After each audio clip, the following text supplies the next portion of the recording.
Hey, everybody. Welcome to another Sunday night chat. And if you didn't notice in the title, this is my 100th Sunday night chat. So I've been doing this a little while. And thanks, everybody, for coming by. Hopefully we'll have a good topics and discussions. And we'll probably talk about guns. We may talk about politics. Who knows what we're going to talk about? But I just want to thank everybody for making this chat a successful chat.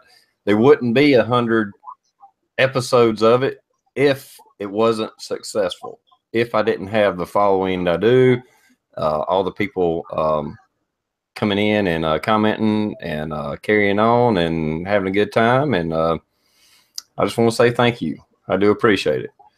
And with that, we'll go down the line and let everybody do a little intro. And I'm going to start with the Crazy Scotsman. All right. Well, I really appreciate you having me on. And congratulations on the 100th episode. That is freaking awesome. Really big congrats to you, man. It really is a cool deal. And I really do appreciate you having me on every week. This is cool for me. I keep considering trying to do my own, and I keep going up and down with it, whether I should do it or not do it. So it's kind of up in the air thing, but I really do appreciate you having me on. It's cool to talk with everybody, interact with all the guys on here, Daniel, Blue, Rick, and everyone else that joins in every now and then. It's awesome. All you guys are really cool, and I just really appreciate you having me on, dude. I really do. And big congrats to you. Well, thanks. I appreciate it. And Rick, who's been around for a little while on this chat, what you got going on, buddy?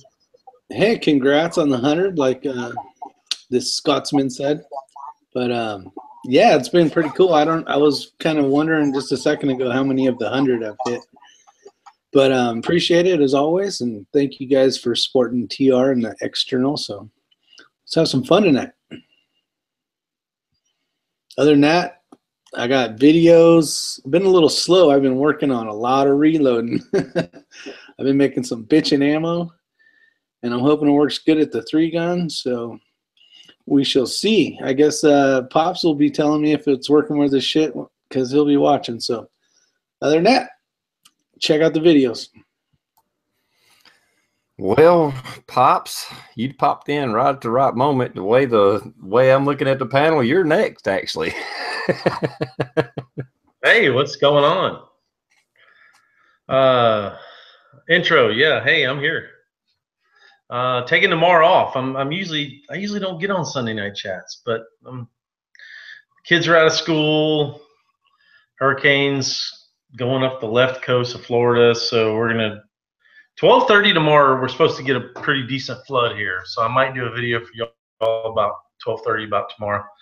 But there hasn't been nothing to show. It's windy as hell. The metal roof's flapping around a little bit, but nothing major to talk about. So I'll enjoy the chat. Good to see you guys. Well, thanks for popping in, Rob. I appreciate it. It's our 100th episode. Woo! I know. It's freaking awesome. 100. Wow. Holy shit. Daniel, would you like to do an intro, man? Well, thanks, TR, for having me on. Daniel, God is my judge. And 100, that's a milestone I can't even imagine. I've only been doing this YouTube thing for 2-3 months. But, hey, thank you.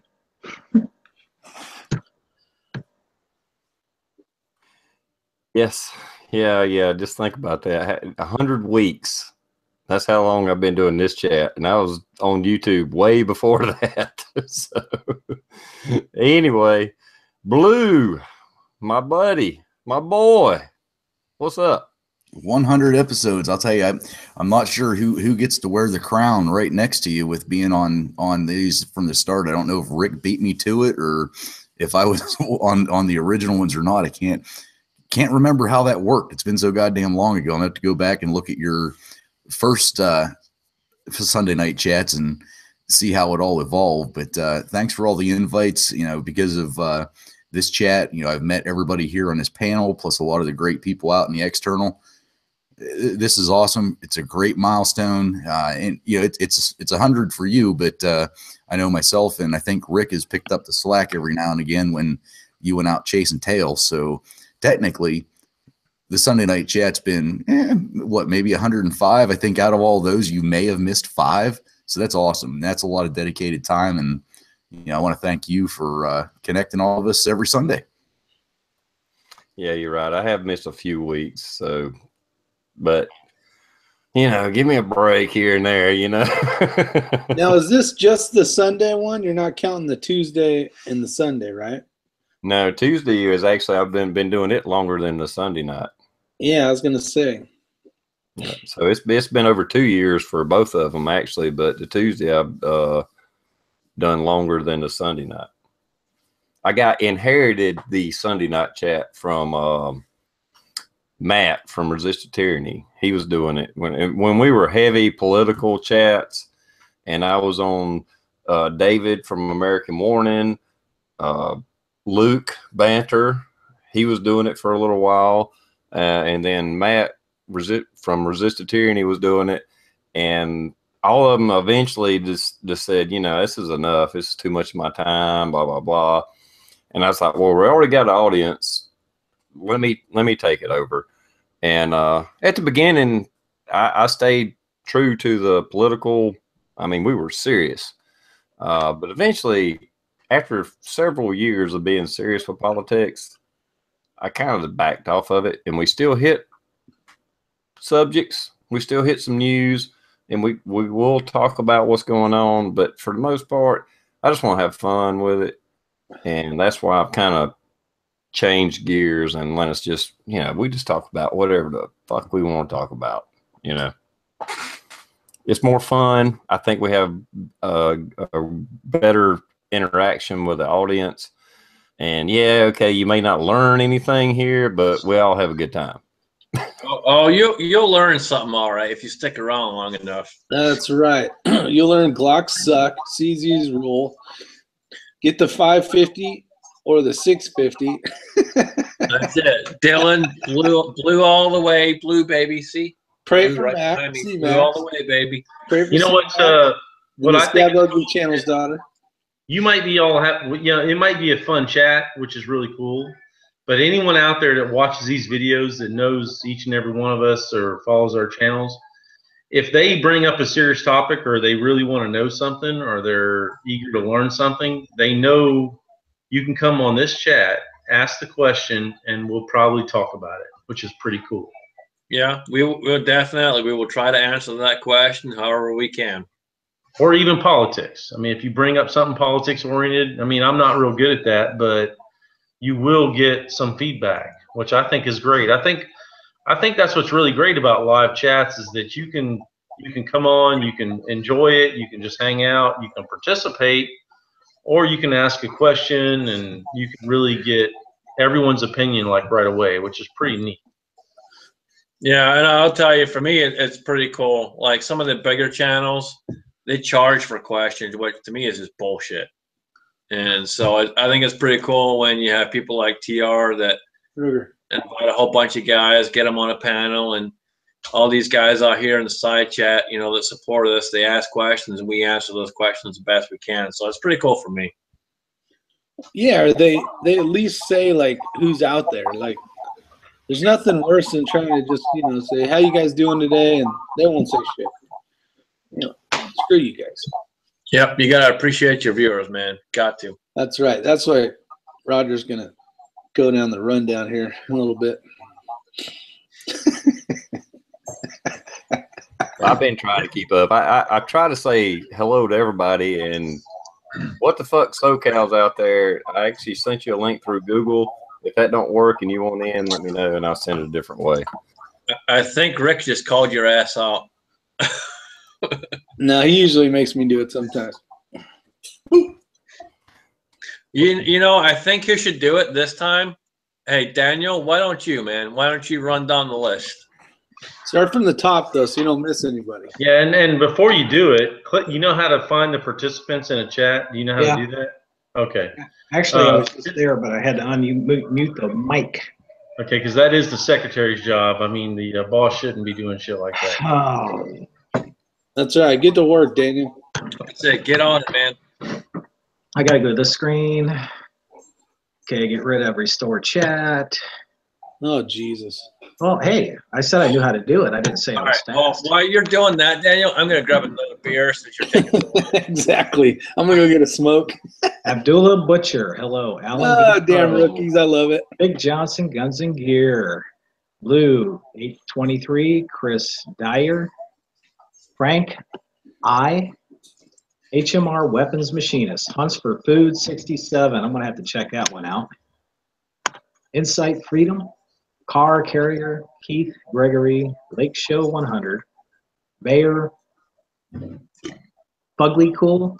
Mr. Tommy Boy. Odin the German Shepherd. P. NASCARs. Pops. Rich. 4150. Robin Jones. Sandy's Passion. How you doing, Sandy? Sister Earth. Stan Olch. Tattooed Dragon 8. The Juice. The Scab Ugly Channel. WTF SoCal. TR Prepper. And that's the list. Yes, we have a very, very, very good audience. For the most part, it seems to be regulars, but we'll see a new person in there every once in a while. And I'll welcome you to the chat. And thanks for stopping by. You guys all subscribe to different YouTube channels. Does anyone remember the last YouTube channel you subscribed to? Yeah, the Like Mountain Man. Or, like recently, like I always like to ask, like, so who have you subscribed to recently? Like Alan B Pro, I think he was on the chat last night. I subscribed to him like a week ago. There's a couple here and there, but it's all. I used to do a video every now and then, like the latest channel I subscribe to or some shit like that. It might be. It's kind of a cool thing to bring up. yeah, Odin the German Shepherd saying, hit the thumbs up button, gentlemen and ladies. Hell yeah, hit that thumbs up. It's been a 100th episode. That's right. Absolutely. Yeah, Thumbs up. And a lot of you guys have been here for the 100. I bet I've been on 30. You know, I'm not as dedicated as I should be, but you know. No, I'm talking out in the panel. Oh, fuck them. I'm talking about me. No one cares about you. Well, not everybody. Like Sandy's Passion's been around forever. Yeah, it is cool to see the same people in the side. It is very cool. Yeah. Blue, did you just post a link? I hope it wasn't a link to this damn chat. I'm gonna be over giggling. I better get some more people in here so we can try and keep from the troll from coming in. The people that click the link will be shocked. Okay, got you. I had a feeling it was something like that. I wouldn't do that. I know. I figured it was to. So Blue, what's been going on with you, man? What's your week been like? It sucked. The week sucked. I'm not going to get into that part of it, but it also was kind of cool. I sold my first gun. Bought it for $200. It's a Ruger P345 45 caliber. Bought it for $200. Sold it for $400. Went around, and then I bought the boys a Ruger 700 243. So I was going to go with the 770. I'm sorry, it was a Remington 700. But I was gonna go with the Remington 770 because it was about half the price. But I picked both up, and you guys that are in the gun shops know a lot more about this than I do. But I'm not saying there's anything wrong with the 770, but whenever I picked it up and it was rattling a whole bunch, and I couldn't get the magazine to drop quite right, and I couldn't get the little plastic part that they have to compress to put the rounds in. It's like, no, I'm just gonna spend the extra money for the 700, and that's what we ended up with. So after you said all that, which one did you end up with? The Remington? 700. It's a 243. Yeah, Remington, the Remington 700. That's hard to beat as far as a bolt action rifle. I used to have one, and yeah, that thing was slick. Yeah, I have one in 308. That's the tactical version, and it's badass. Be careful with those. So you talking about the trigger and all that bullshit? Yeah, I know there's a just keep your fucking finger off it. You'll be fine. Billy, what's up, man? Yeah, that freaking trigger on that thing. We touched that off today, and I was like, "Holy shit!" They're good, man. They're good. That's what you want. Just don't. All right, we got the ammo mafia. You know. Yeah. Oh shit! Look at that. He's holding your baby hostage, Rick. He's holding your little baby hostage. It wants its baby back. Hey, put it by your head, Billy. New deal on T-Rick. $8.23 a case shipped on Amazon Prime. Listen, did you guys not watch my video on how to get a CZ Shadow 2? Did y'all just like, I mean, are you guys fucking crazy or what? We watched it. I got one. No, not the Shadow 2. For $8.23 a case shipped, you can afford it. That's what 20. Wait, Billy. Cheaper than making it. No. Listen, Billy's part of this whole. We're gonna score shit on the low. Buy some tea bags. Make that shit for like 5 cents a gallon. I mean, come on. I don't need to be preaching to you guys. Seriously, it's not mobile enough. No. Come on. They make thermoses and shit. Welcome to the fucking 21st century. Come on. Rob, you got to remember, I'm a dink, dual income, no kids. I know, but I know you look. I know you're a frugal guy. I know that about you. So I can't in good conscience watch you drink that. I just can't do it. Think of all the guns. Think of all the guns and things. You know what I mean? Think of the guns, Billy. Think of the guns. Pops, did you just call him a fruity guy? A frugal guy. Oh, okay, my bad. Sorry. You know, frugal is a nice way of saying you're a cheap fucker, but it's a respectable life, you know, endeavor to be frugal. I love being frugal. Trust me, I'm a very frugal guy. You might not think so, but I am. You know, Rick's got his tea loaded up. So, what would you say if I said? No, the wall. See the wall of tea. Reload. Watch this reload. Boom. That to me screams like primers and free brass and powder. Oh man, I tell you what. That's like buying bottled water. Dear God, please tell me you guys don't buy bottled water. Please tell me you don't buy bottled water. That to me tells me you need to buy a 1050, not the 650. Yeah, you missed it the other night, Rick. Rob was talking about how he doesn't buy bleach and he makes his wife use the pool chlorine. Jeez, cheap ass. It's not what you make, it's what you don't spend. Oh, don't even start that shit. I just did. I mean, would you just transfer over? Because no. Listen. There's a valid point to be made to being frugal. I mean, you can make a bunch of money, but if you spend it all, what the fuck do you got? I mean, you could blow it all on hookers and crack, and what do you got? You know, you work for nothing. So you get a freaking free wet tumbler with each bottle. No. All right, Never. so I think we need to let Rick go, and continue on with the chat. Yeah, we got a couple of new people in here. We got What the Fuck SoCal and Rich, and I'm gonna let SoCal do a little intro or at least say hello, man. They didn't want to interrupt this business, you know. Thanks for having me on, TR. I didn't want to miss your 100th episode. If nothing else, I just wanted to stop in, say hi, say hey to everybody out in the side chat, say everybody in the panel there. Hope you guys are doing well tonight, and thanks for having me on. Well, thanks for stopping by. And Rich, 4150.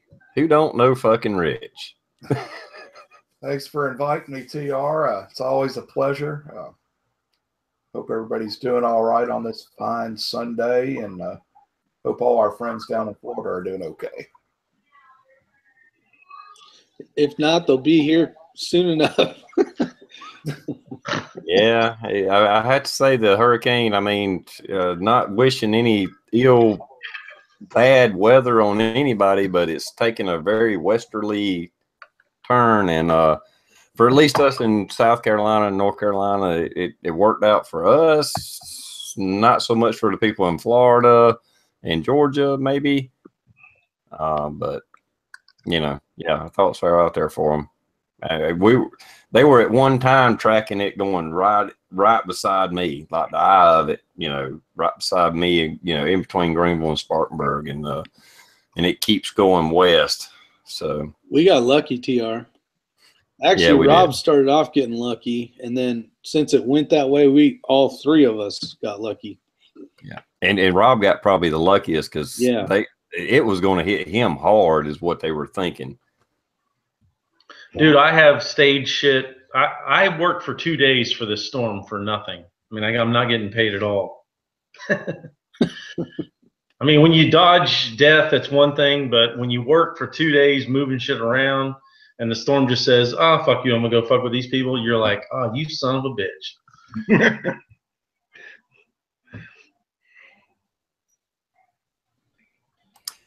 Yeah, but I mean, there's still a lot of people in harm's way, and luckily, I mean, I hate to say it like that because Florida's going to get fucking hammered, but it's going to slow it down. It's going to decrease the intensity of it. So as it goes up through the states, it's going to be less than what it could have been. Yeah, it's a Cat 2 now. So thanks to Florida. I talked to Mossy Nut and Curious Yellow Soul here about an hour ago, and both of them said they were okay so far. They were prepped and ready, and I told them they need anything just to holler up. But so far, everything's okay. Yeah, and Daniel, you got to be careful what chlorine you buy. You don't want the stuff with the stabilizer in it. You want straight granules with just straight up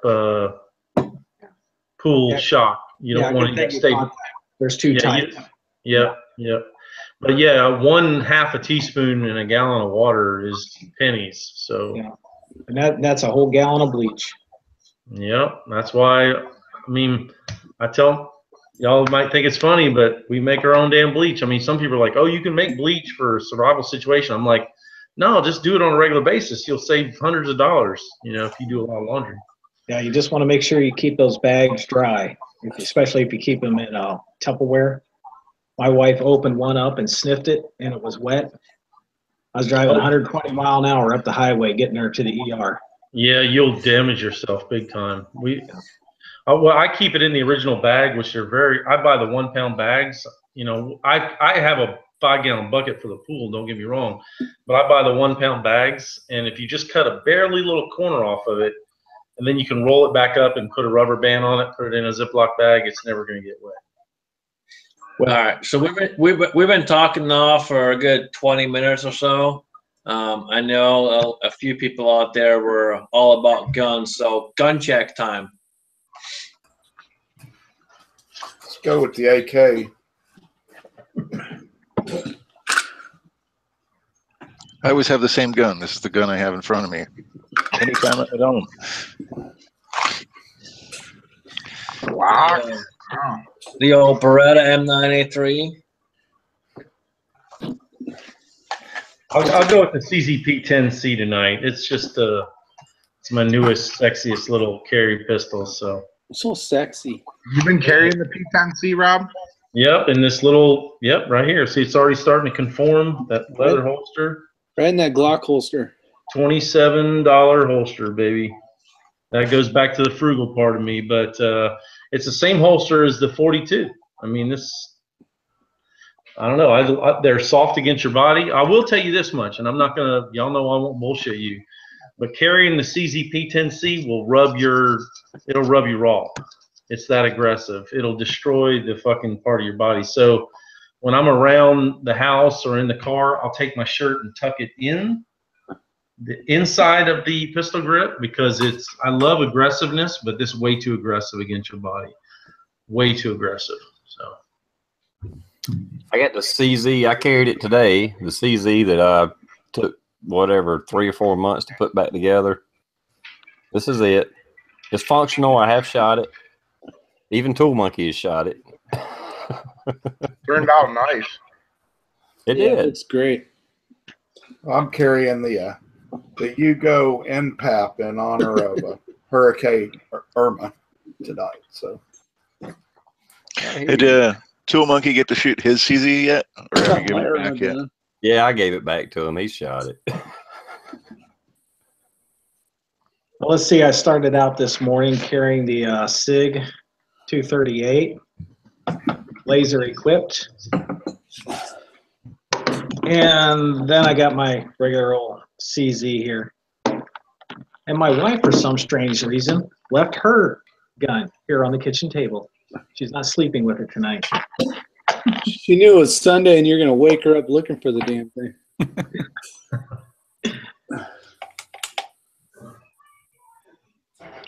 Oh, and this is the only one that's California compliant. It only holds like 6 bullets. It's funny. I have the same gun on my card too. Isn't 6 one too many? I was gonna say you're pushing it right there, buddy. no, that's New York. It's only 7, is what y'all are thinking. Oh no. They're both screwed up enough. Oh, is California still? I think California's 10 rounds. I thought it was 10. Yeah, it is. Yeah. It's just talking smack. Scotty don't know what the hell he's talking about. It's just something that got to his Trust me, I do, but I love giving SoCal smack, and I love giving Joey Cuss smack too. You would think that fucker working in the firearms industry. I wasn't talking smack because the wife's carries 14 plus 1 in the pipe, and mine's like 18 with 1 in the pipe. And that one there, you know, just a little thing. Why are most 7.62 by 39 steel case? Well, that's the Russians. They do that. Yeah, it's all Russian ammo. It's cheaper I don't to care manufacture. what box you buy it in, Wolf, Tula, or whatever. It's probably Russian ammo. Yeah, you want cheap, you go Russian. Yep. I mean, and their tolerances, chamber tolerances are made for that, so it's all good. I love steel ammo. It's cheap. You don't have to pick it up. I mean, I just love it. I love it, love it, love it. Even down at the farm, at the Farmageddons and Fallmageddons I went to, even 9mm that I take down there, I take steel case ammo down there because I don't want to worry about picking up my brass. I'm just like, I'm here to shoot, have fun. I'm not even going to glance at whatever brass hits the ground because it's all steel. I ain't going to worry about it. I'll let Coda Boy scramble around for all the brass, and I'm like, I don't care. That's the best part. It pisses him off because he has to sort through it. Coda Boy ended up with a bunch of leaves anyways. Pine cones. Oh yeah, pine cones. All right, we got 52 watching. So out of 52, let's see what kind of questions we can get. Well, now the juice said 9mm brass is worthless. I mean, I wouldn't say it's worthless because if you have to buy it, it's like 2 cents a case. Yeah, I mean, if you're going to buy used brass, 9mm is the cheapest brass you can buy used. It's going for $36 to $39 a thousand, depending on who you get it from. I mean, Everglades got it for $39 with free shipping, but I doubt you're going to get any Everglades ammo anytime soon, being that they're based in Florida. If you go to Colorado Brass, you can buy a 5-gallon bucket, which is almost 7,000 cases, for $150 shipped to your door.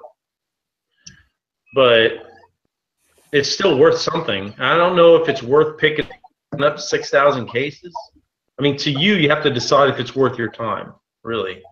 Now, to me, it's kind of questionable because it takes a long time to pick up 6,000 pieces of brass. I mean, I'm not gonna lie. Rob, you pick it up at the farm, but you don't pick it up at matches, right? Right, and I got the little wheelie doohickey now, so I just go along and then I just shake it out. So it's easier now. But yeah, I pick it up at the farm because I'm not gonna just let the shit accumulate. But at matches, yeah, I don't pick it up. And the other day when I went to the public range, I did pick up all the 223 that I could find, every fucking piece of it. 223 brass costs a little bit more, so I'm gonna always pick that up. And Timothy Robinson wants me to say that the 40 cal is easier to pick up than the 9 because you can see it easier. Yep. Another benefit of the 40. I love 40. Fact is, I loaded 200 rounds of Infinity Match Ninja fucking Freedom Nuggets today. Somebody asked, let's see, 223 powders. What do y'all like? Who was that asked that question? Varget is hard to beat, man. Hard to beat. And that CE 223, is that what? CFE 223? Yeah, CFE. I got a lot of buddies that shoot that stuff. Yep.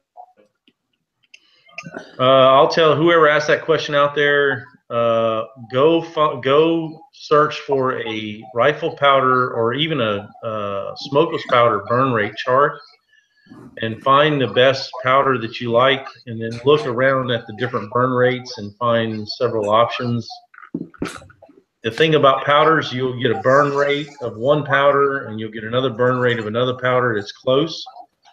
But some people like certain powders for the way they smoke or don't smoke, or they're clean or dirty and this and that and the other thing. I've never paid much attention to all that, but I don't know how hard it is to find, and I'm going to screw this up. There's a weird name powder out there. It's like BLC2. Say, what is it? Okay. BLC2. That's what Rick was using too. Or actually, we started using the BLC2, but I ran out of it, so we had to switch to something else. I can't remember what it was, but yeah, that's what we were using to do the 308. When I was doing those tests with the lead bullets and the AR-15 with the 223, they were the most consistent. I mean, I had like 30 feet per second variance. That's it. I mean, they were like dead on. It was like, holy shit, that's a consistent powder. It's spherical, so it meters really, really easy. See, that's cool. Rob, are you shooting 55 grain Saturday? yeah, I don't have time to play with that 18-inch. I did get the scope mounted, so now I have 2 of the 1-6 backup. But I have a funny feeling that the bullet might be better in that barrel. I'm not gonna quit on it just yet. The Palmetto State Armory barrel. Yeah, if I get addicted to this 3-gun shit, I'll start doing my own loads for. I'll tell you the magic barrel to get if you want to get crazy, but we'll talk about. We'll talk about. Yeah, you tell me then. I'll let me see if I become addicted to this. Well, chances are I will. I just hate the drive. Fuck, I hate the drive. I love the USPSA stuff because it's all within a couple hours or an hour and a half, or the closest one to me is 40 minutes. So anyway, I made these 2 for that match. Yeah, Rob, how far are you driving for this 3-gun?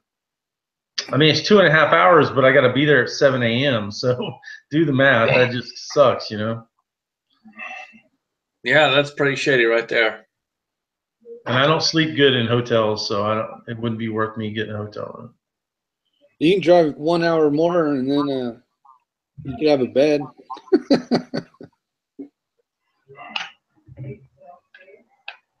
I just soon stay up and sleep. I nap during the day if I don't sleep at night, but that's not going to be an option there. So No, I'm just saying you could head up to Hendersonville.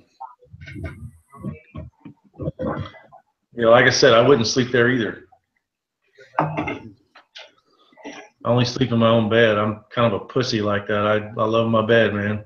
Well, you got a truck. You could throw it in the back, I guess.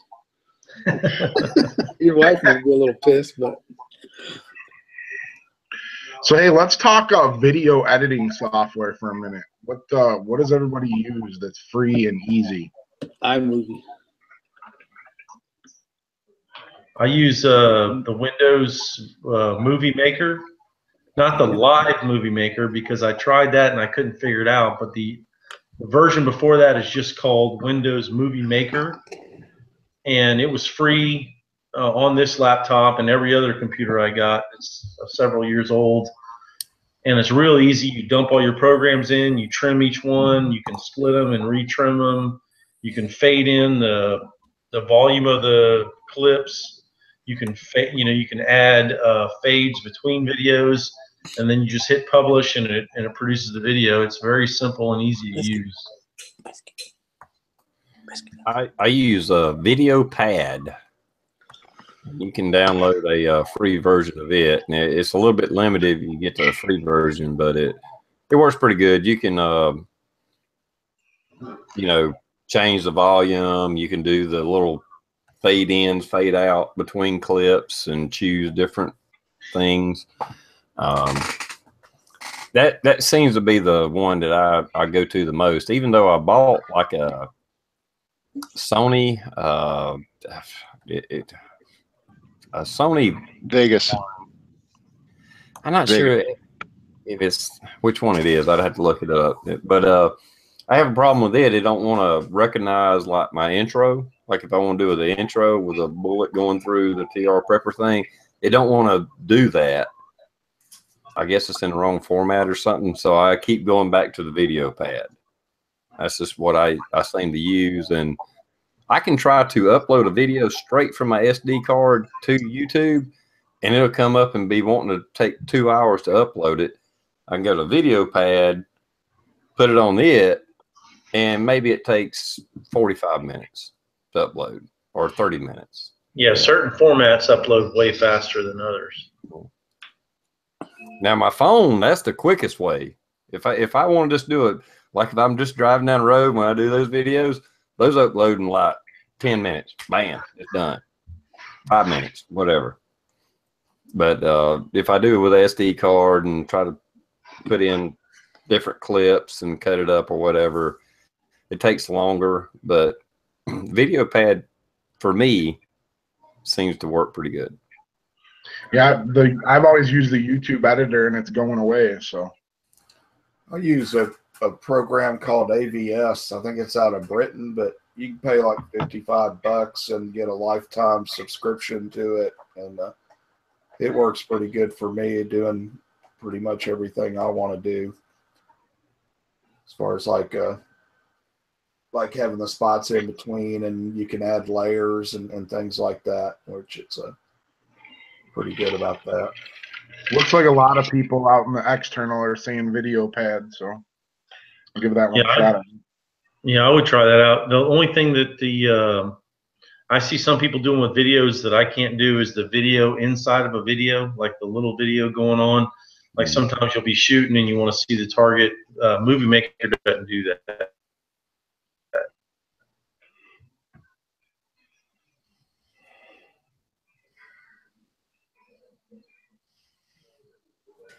And with Video Pad, look up, and you can do it on YouTube. Look up codes. If you download Video Pad, and not that I'm endorsing this, but look up codes to get the unlocked version, and you may find it on YouTube. I'm just saying, you know.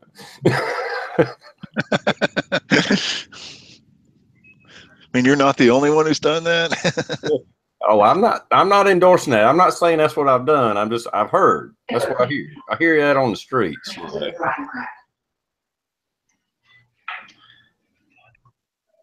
I'm sure there's a lot of people out in the street talking about that too.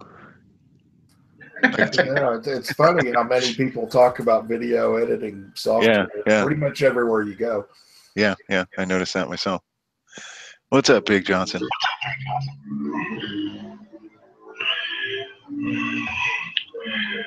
Big Johnson said earlier the only thing good in 40 is malt liquor.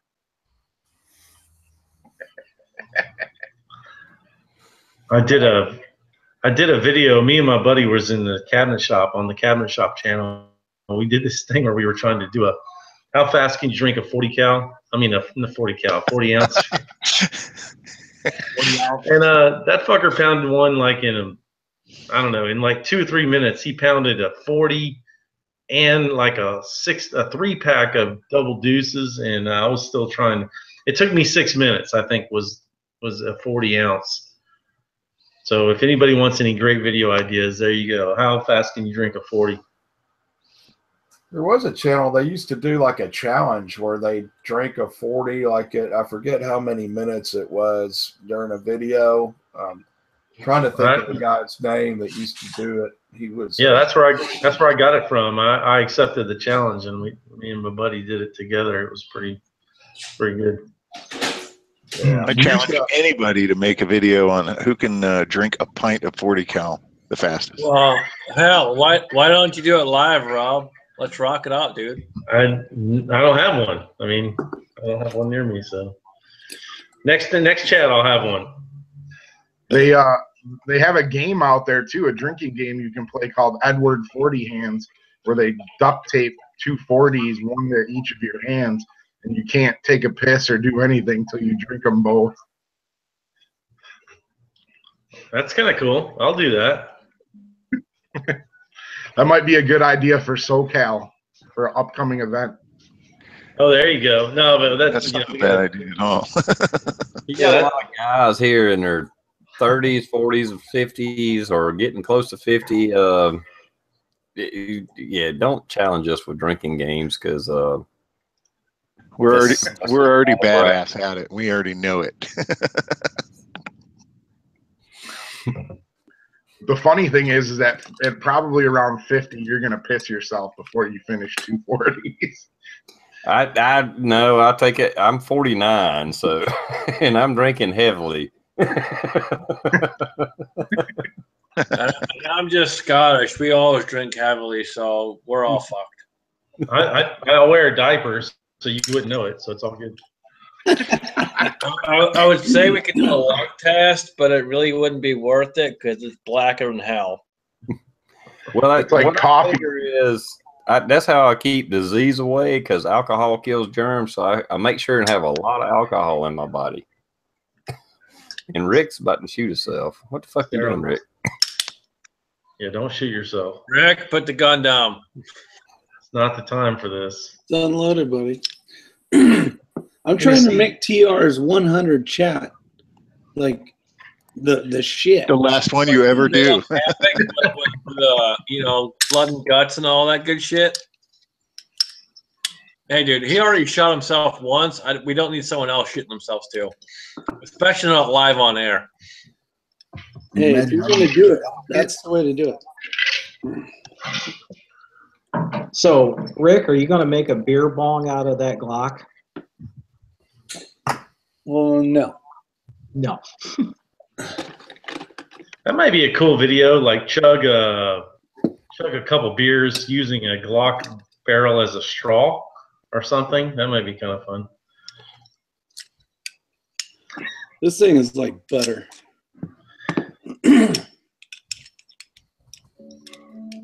I know you've told us before, Rick, and that Infinity is slicker than shit. Don't get me wrong, but what's the price tag on one of those? Or just say retail.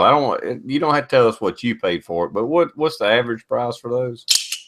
It depends how crazy you want to get, but it's about $5,000 to $9,000.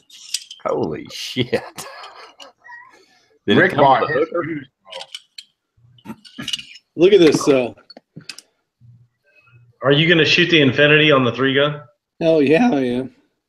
Oh man, you're going to drop those magazines on the ground. That's awesome. I'm going to kick them into the fucking woods when I see them. Look how dirty that barrel is. Yeah, baby. $100 magazines. I'm going to kick those fuckers into the woods. They're 130.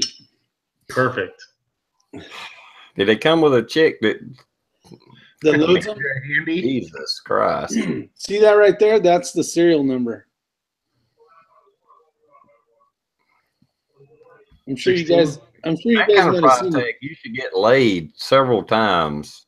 I mean, I'm married. I'm married. I don't Your even serial care. number should have been 6, right? I mean, I don't get that. Was a 6 in it. I know, but that's kind of gay. It's not really. Fuck you.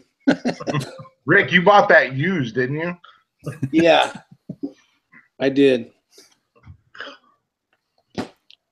Hey, Rick, you can make that a 6. Yeah, with the Dremel tool. No, that would ruin it. I mean, the Dremel tool comes later. First, you get this the wire welder and weld the one shut.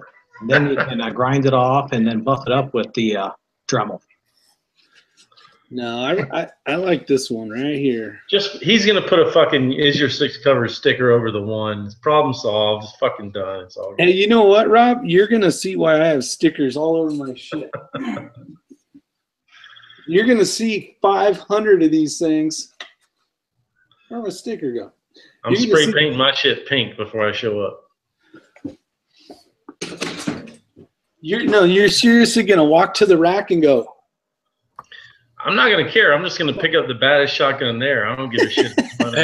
You're gonna borrow somebody else's. Hey, Rick, he's gonna spray all his shit pink and still be fucking manlier than you. and still be manlier? That's right. Your words like hit your beard and bounce the other way. I didn't hear it. Hey, Blue, who do you think's going to have the best score on this 3-gun shootout? The 3 of them. Pops. Yeah. I'm gonna crush everybody, pretty much. All I know is the people we're shooting with, we're not gonna have to worry about shit. No, I don't. It doesn't matter. I mean, I'm sure there'll be some bragging going on afterwards, but I honestly, my goal is to, and I say this a lot, and I think people are like, oh yeah, whatever, but it's really not to get disqualified, because when you show up to shoot for a whole day, you can do something stupid and get disqualified. I mean, you really, in the back of your mind, you have to constantly remind yourself, don't do this, don't do that, don't do this, fucking don't do that. And it kind of takes away your ability to perform a little bit, because you're constantly thinking about not getting disqualified. But at the end of the day, I mean, I don't want to shoot 2 stages and then have to sit around and watch everybody shoot. So That's exactly right. You just want to, even your millionth match, you don't want to get disqualified. Yeah, if it was me, I would walk through it probably slow, just like you said, Pops. You don't want to get disqualified. You're taking a trip. You're going way out of your way. I would rather just walk through it and, finish last and just say, well, at least I fucking finished, because there's 10 other guys that disqualified themselves, so I finished ahead of them. You know what's funny is every match I go to, every USPSA match I go to, I look at the scores. There's always 1 or 2 DQs at the bottom, and it's not like they hide it. They show it on the score sheet, and I'm like, man, there's always somebody that gets DQ'd, and I'm always thinking to myself, well, it wasn't me, but one of these days it could be. So I just.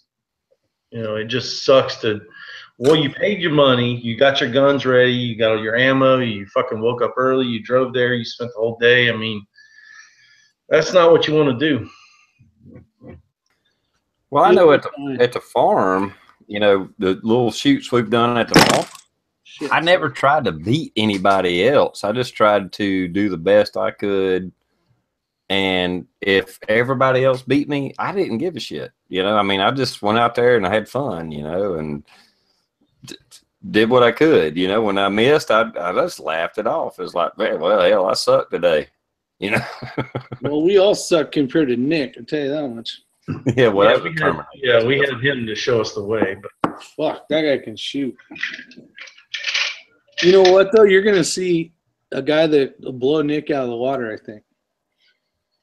Oh, I've seen him at my local matches, dude. I got to shoot with a couple grandmasters, and I'm like, I don't understand what the fuck they're doing. It's ridiculous. Well, there went my attempt to see if anybody had an ego. You guys are all pretty humble.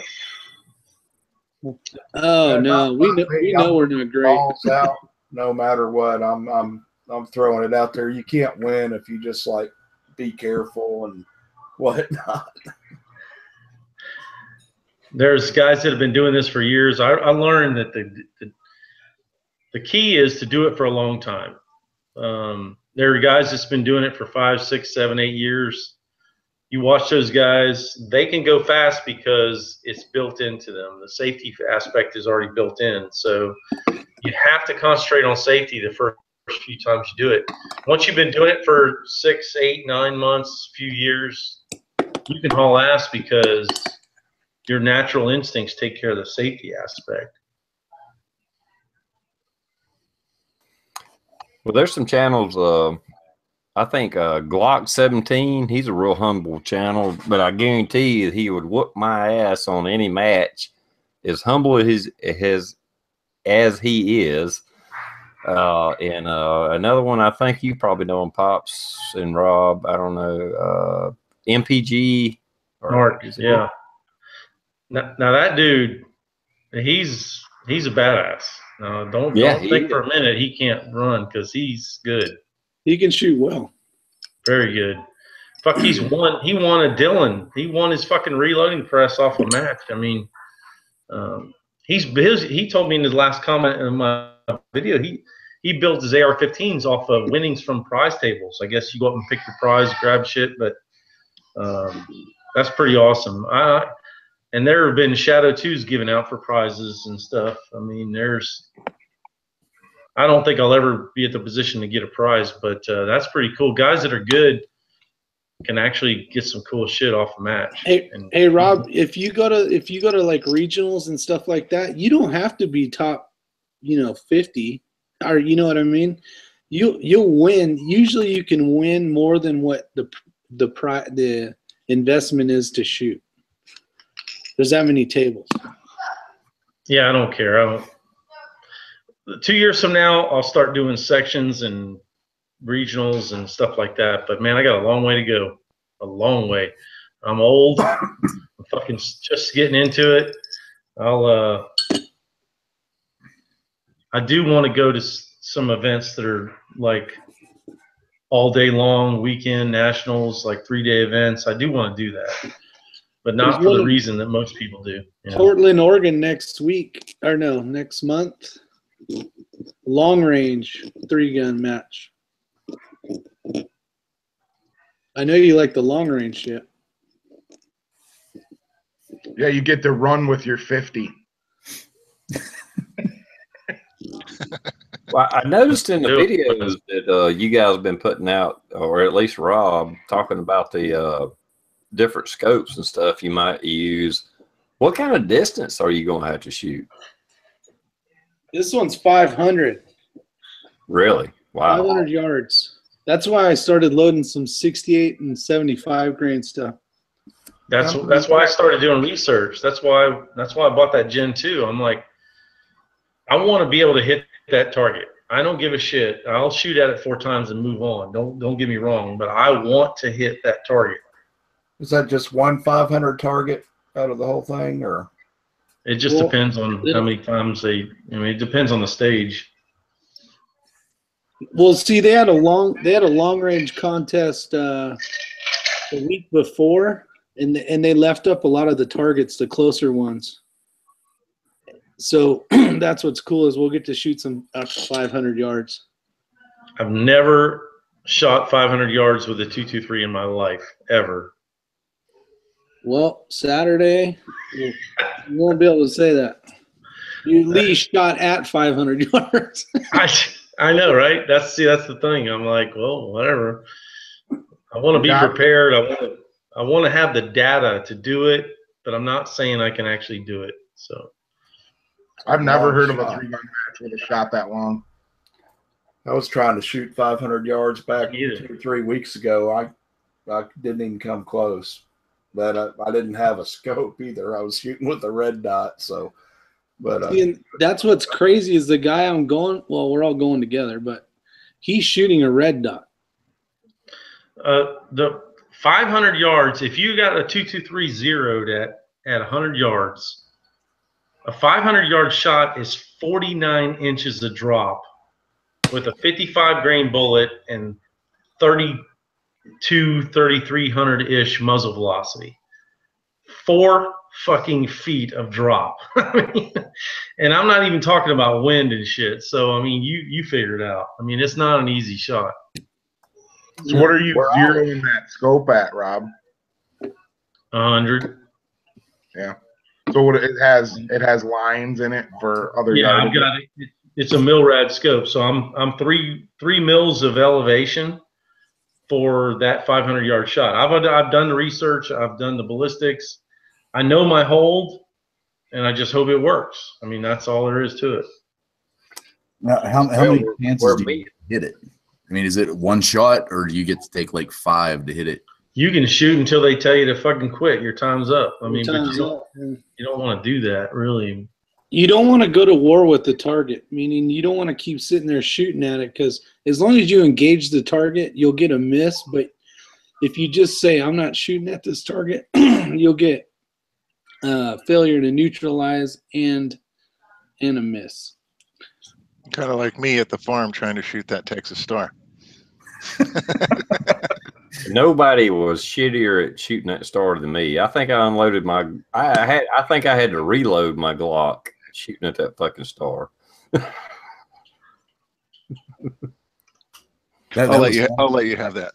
I've never come across a target like that. That was probably one of the coolest targets I've seen to date, and it pissed you off. I mean, there's no doubt, because you're like, man, especially like that first one, it doesn't spin real super fast. You're like, man, I know I was, and then you get to the point where you get pissed and you start unloading.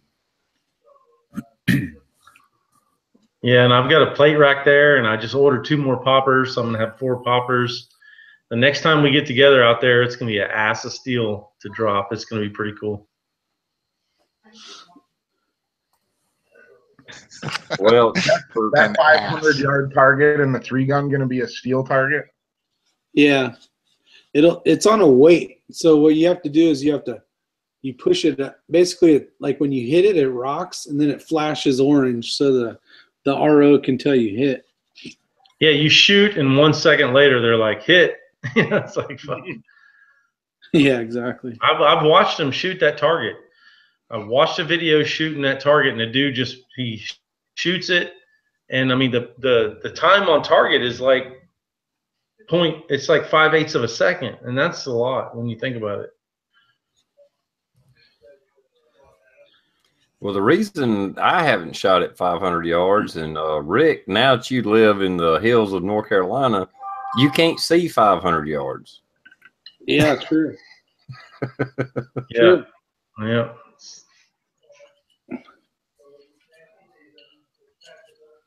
It'll be fun. It'll be the longest I've shot out to on a competition for sure. I can't remember, Pop, but if you're at the farm and you're sitting at the fire pit, can you see the gong? The big 16-inch one at the 100-yard target, the big one.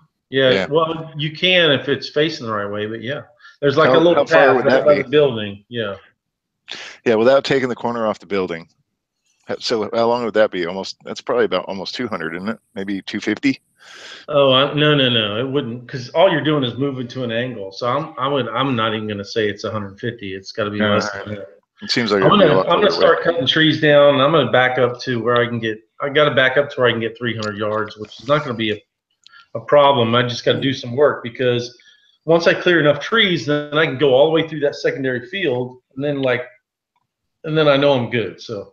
Hey Rob, if you shot through the shooting the trap area, like if you did a yardage behind that one, that's what I'm talking about. Yeah, cutting straight back through there, and so getting 200 to 300 yards is not going to be a problem. I just got to put in a little bit of work. I got to make some firewood.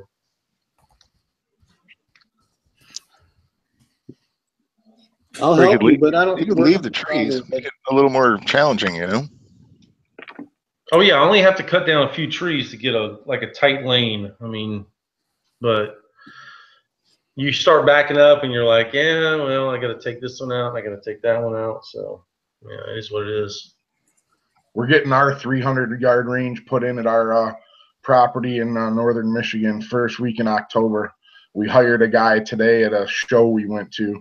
It's got this big skid steer, and it got a 14-foot boom on it with a grinder, and he's just going to come in and turn all the trees into wood chips for 300 That's a good way to do it.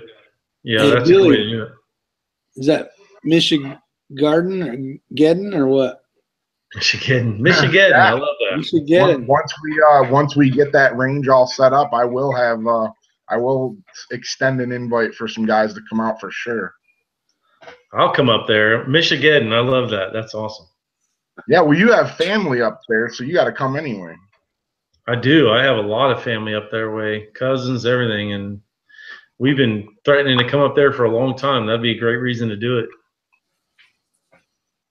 Yeah, screw the family. Let's go shooting. Not ever see him.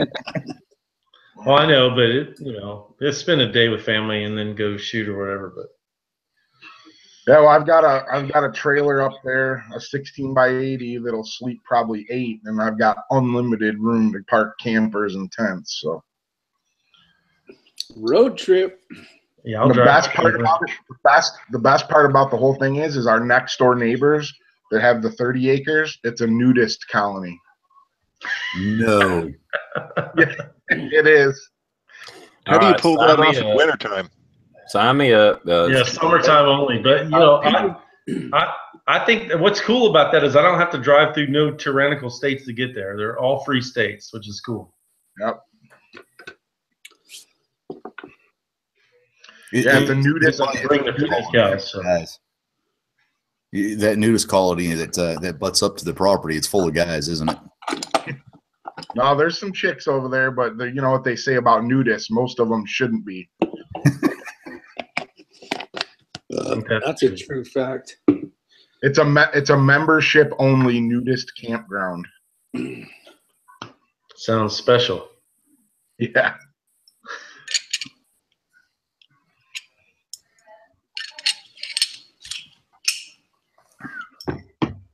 Big women need love too. Yeah, but not by me, so it's all good. Good God, what is this chat coming to? I could show up there, and Michigan would have like the largest number of Sasquatch sightings in like decades. Like, who the fuck was that hairy fellow running through the woods? So Blue's a hairy son bitch. Oh boy. That's why I can't believe, No beard though. can't believe I'm so goddamn cold. Hey, Scab Ugly's got a question for all you guys. Something about Hillary and Rosie O'Donnell. Oh, Well, they're both cunts, so I'm not sure what the question is, but they can both go fuck themselves.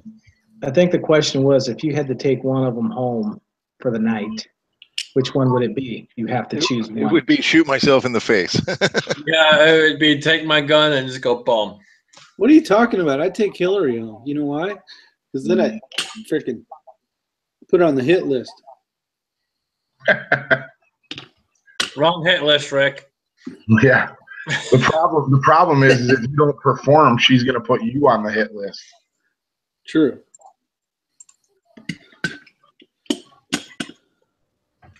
Yeah, what kind of choice is that? Hillary or Rosie O'Donnell? I mean, really, there's no choice.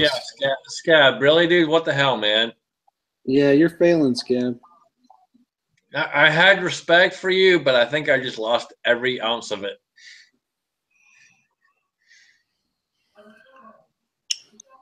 Yeah, personally, I think I'd rather bang Trump given the choice.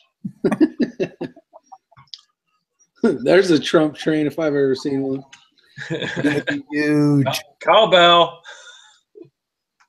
I'm gonna be the caboose.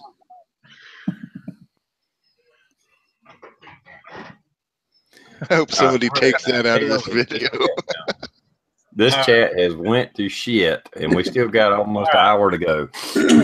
All right. Thanks, Scab. Topic. Someone come up with a topic. NFL. Oh, No. I hate the NFL. Yeah, move on. Yeah, I'm Scottish, dude. I don't deal with that bullshit. All right, next fucking topic. Flew, you're up. No, that's good. That's what I wanted to hear everybody fucking say. Fuck the NFL. We had some questions for a while out there at the panel. I mean, at the side chat, but I don't see many anymore. So All right, come on, slide chat questions. Let's rock and roll. Oh, here's one. Who's going to win in between Michigan and Ohio State this year in college football? Who gives a shit? It's football. Ohio State. Yeah, it's always Ohio. Football. Let's move on. All right, I I haven't got a watched a question. football game in 20 years. I got a question for Robbie, just regarding the two choices he was using. He's got his LaRue and then some other gun that he put together with whatever he had. Yeah, the baloney gun. I'm gonna call it the baloney okay, gun. on the baloney gun. What's the twist rate on that barrel? 1 in 7. All right. I talked to Les about it. He's like, man, you should be doing better with 55 grain, 62 grain bullets. Yeah. It's just not impressive at all. So I'll just, it's a backup gun. That's it. I'm good. I didn't spend a lot on it. I mean, glass is glass. I can move it to anything, so I don't give a shit. But the barrel, I spent $300. Fuck it, whatever. Now I can do a shitty review on a stupid ass PSA poor quality product like they're putting out lately. So. Big Johnson wants to know how many wife beater T-shirts I own. 2. This is one of them. It's all right. So it's fucking dark outside. It's almost 8 o'clock. Well, 7:30 something, and it's still like 85 degrees here. So fuck you. It's hot. Maybe we should talk about Palmetto State Armory and their poor quality. That could be a subject. Does anybody or their shit-eating shipping? Yeah, we should do like 10 minutes of anybody that wants to bash on Palmetto State Armory. Here's your time to do it. I have never bought one thing from them. Never once. Yep. Wow. I've never gotten anything from them either, but they must really suck. So Mario used to be good, but Mario just asked a question: how many of us use a revolver for a CCW? Well, I'm one of them. I carry a Smith & Wesson Model 19-3 357 Magnum. I also carry a Smith & Wesson 29-2 44 Magnum and a 4-inch barrel. So I do not. Nope, not me. No wheel guns for me. I heard they're for carnies and people like that. So. All right, back to bashing Palmetto State Armory. So the millennial that I work with, he's like all hot and bothered to build an AR. So we went down to the gun shop and bought him a lower on Tuesday. And when we got back to the office, we were looking at the Palmetto State kind of like bargain basement uppers, just complete uppers. And we found him one. It was like $450. Was pretty well outfitted. But again, I mean, it wasn't the quality there wasn't like immense, but they never sent him an email. He never got any. All he got was a confirmation that he spent money, but he never got anything after that. And by I think Saturday night, he sent me an email saying, "Hey, I canceled my order," because he said that he went back and looked at the like you have to create an account and whatever, and somewhere in there he saw that he said something like, "It might take us 15 to 21 days to ship your product. Please be patient." And it's like, what the fuck, dude? It was in stock that day. What's the holdup? Maybe I'm spoiled. Maybe I shop too much at Midway USA. It's like I bought something from Midway USA this afternoon at like 4 o'clock my time, and I got an email about 45 minutes later saying it was shipped. Yeah, exactly. How hard is it to go, it's in stock and you'll get it in 3 days? I mean, I just don't. And Palmetto will hold your order for 45 fucking days. I ordered ammo cans around the Black Friday type thing, and they held the order for at least a month and a half. And then they finally let me know, we're sending you half your order. I'm like, great, that's fucking fantastic. I forgot I even ordered this shit. But I don't even know why they do their specials. I don't want to, bitch on them, but at the same time, don't do a special or a, sale and then you can't produce it. Why even do it? Well, I think they need to be bashed a little bit. And you know what? They're a South Carolina company, so I'm very hesitant to bash them. But damn it, if you're going to sell me something at a good deal and I can't click on it and buy it and you ship it the next goddamn day, I mean, you have no business selling it. I'm sorry. Yeah, well, I agree. Don't even do the sale if you can't do it. Now the latest AR I have is a PSA, AR, $329 rifle kit. All I had to do is provide a lower. Yeah, that's what my that's buddy hard. got. That's hard to beat. I mean, that's exactly listen, what my buddy got. I think it did take about a month before I got it. But I agree. But for $329 is like an entire fucking rifle kit, other than a lower, for $329. Are you fucking kidding me? With a stainless steel barrel, heavy barrel. Not that the stainless steel is better, but it looks cool. Anyway. A month though. And when you bought that TR, did it show that product was in stock and on the shelf and it was ready to go? Oh yeah, of course. What the fuck is the holdup, Keep? I mean, that's what I'm saying. They shouldn't even advertise. They should not advertise a special if they can't produce it. I think their mouth is overloading their ass on what they can do. They do all these specials and stuff like that, but then they can't produce them. So it's like, you know what? Just shut the fuck up. Put your product out there, and Now they're Gen 2 AK-47 for the price, and this is what keeps them in business. It's awesome. It's a fucking battle tank. The KS-47, nobody does that. That is an awesome rifle. So shit like that, it's like they're stepping all over their dick, but then all of a sudden they come up with these awesome fucking things, and you're like, okay, I'm gonna cut you some slack because that is awesome. I mean, it's kind of like that. So it's a love-hate relationship with them. It really is. I really want to buy one of their 9mm ARs. I'll tell you, they're awesome. Make sure you get the last round bolt, hold, open receiver. Don't accidentally get the one like I got. But you have the 9mm AR from PSA? Oh yeah, I've got every fucking 9mm carbine on planet Earth. I went down that road deep, and I've got them all. But if you do get that one or build it, make sure they sell 2 receivers and when you get, and here's the other thing about Palmetto is if you get a blem from them, you won't even know it's a blem. I mean, it's really, I think it's a marketing stupid thing. Yeah, I see a lot of people do videos on that. It's not, you won't even find a problem. So get a blem and get the last round bolt hold open on the receiver, and you will like that rifle. I pretty much buy all my AR parts from Primary and Joe Bob's. See, those are 2 good companies. They ship, boom. And Midway too. And Brownells. You buy it, they fucking ship it. Palmetto is the only company that when you buy something, you have to really go, I wonder if they're actually going to ship this. I mean, it's just terrible. Another thing I like about Brownells is going back to the in stock or not in stock issue. When you buy something from Brownells, they actually give you a choice. Hey, if it's not in stock, what do you want us to do? How long do you want us to hang on to the order? Do you want us to ship it when we get it? Do you want to cancel the order after X number of time? Or do you just want to cancel the order? I think that's great. Yep. Or do you want to bundle items or ship them separately and all that? Yep.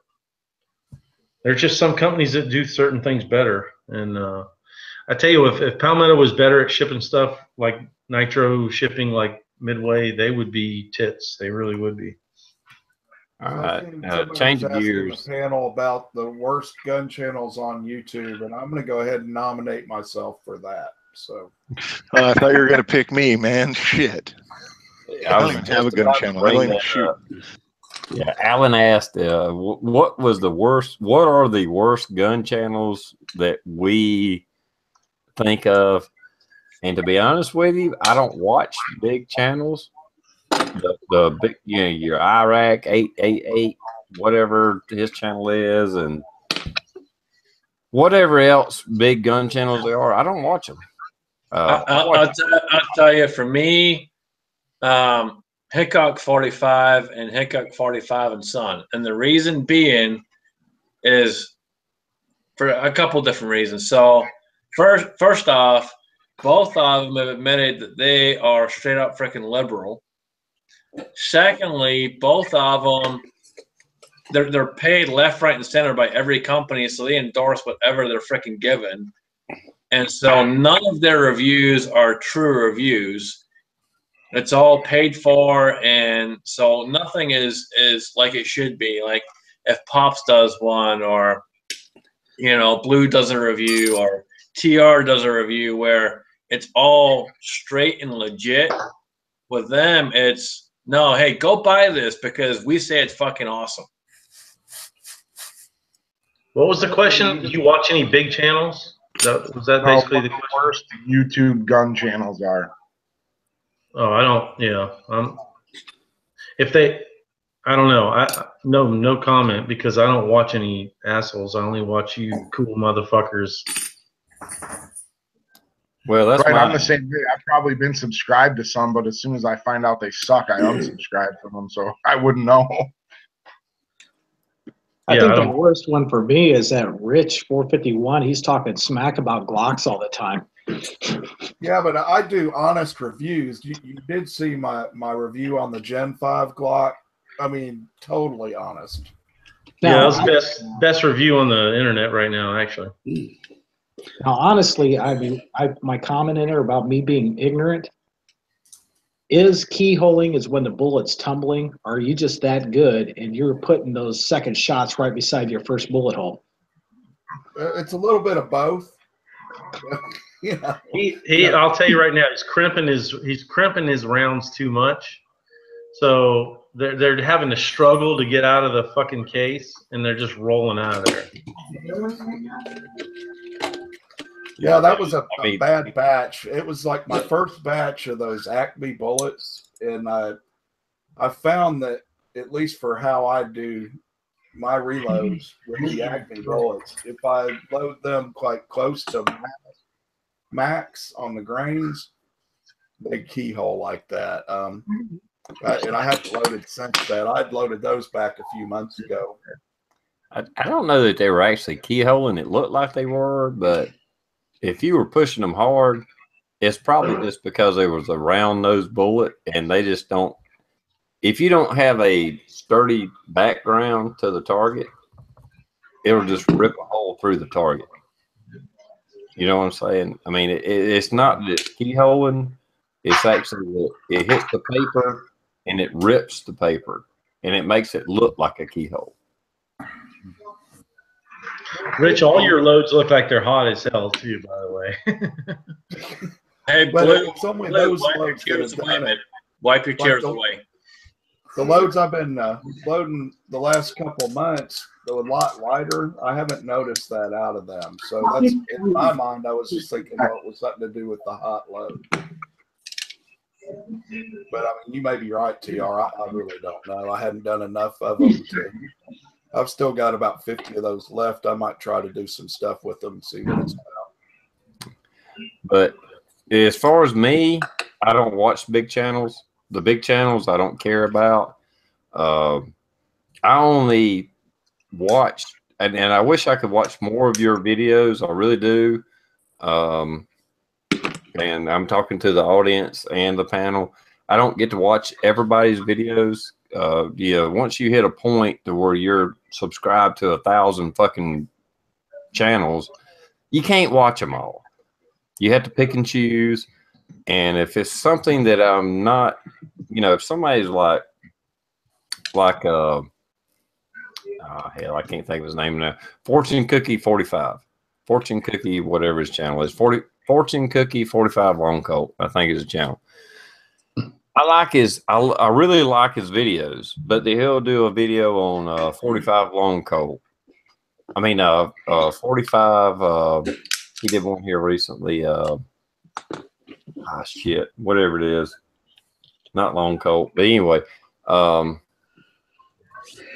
some calibers that I don't have, that I don't own, I won't watch it because it's not something that interests me. You know, other people will do a video on something that does not interest me, and I'm trying my best to watch as many videos as I can. And if your video, we'll just say it's a 44 special, I don't own a 44 special, so I won't watch it because I'm trying to watch other videos and give as many people as many views as I can. And but as far as the big channels, fuck that. I don't watch any big channels. I watch Rob, I watch Rick, Blue, you know, Billy. I try to watch your videos because me and you interact. I'll give you a big channel that no one, since nobody's saying anything. They're called Tactical Shit, S.H.T.F. And they have some decent stuff on there and some, you know, some good stuff. They get a ton of views, but they're always calling you like, hey, fuckers, or hey, assholes, or, you know, and I'm like, they don't got to do that. What's wrong with calling you fuckers or assholes? That's kind of because they don't know me good enough. Hey, hold on. Hey, fucker. Shut up. See, I constantly qualify my audience by pissing off as many people as possible, because I look at it this way. If you're a dick, at least at some point, only the people that really know you are going to stick around, which is kind of like my goal, right? And I have no idea why my channel keeps getting subscribers. But if I do something to piss off a lot of people every so often, only people that I know will continue to watch, which is what I really am here for. So is that why you put my goal, every video, my goal is to piss off a liberal, and I don't give a flying fuck who it is, but as long as I piss someone off, I'm good. Well, yeah, that should be a blanket goal for all of us guys, for sure. Well, I just pissed off a whole shitload of people with one of my videos here recently. Does Scotsman make videos? Hey, bitch, I just posted one. Go fucking watch it. I heard he makes decent videos, you know. I think the only like big gun channel that I'm subscribed to is probably the Daily Shooter, and he's okay. I don't watch every video he puts out, but some of his shit that has good topic that interests me, that, you know, if I want to watch a review on something he bought, then I'll watch it. But I probably watch about 20% of his videos.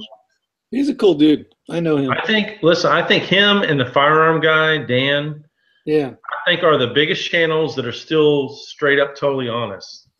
And I know all the big channels. I really don't trust none of those fuckers, but those two guys, I really think they're still being totally honest with you know. I would agree with that. And you know, I'm not saying I'm special or anything like that, but if I comment on Dan's video or the Daily Shooter, and again, I don't watch all of his videos because sometimes he makes really long videos, the Daily Shooter. But I've been with him since he started, and so when he sees my name, and you know, I'm not saying I'm special or anything like that, he'll usually reply to me.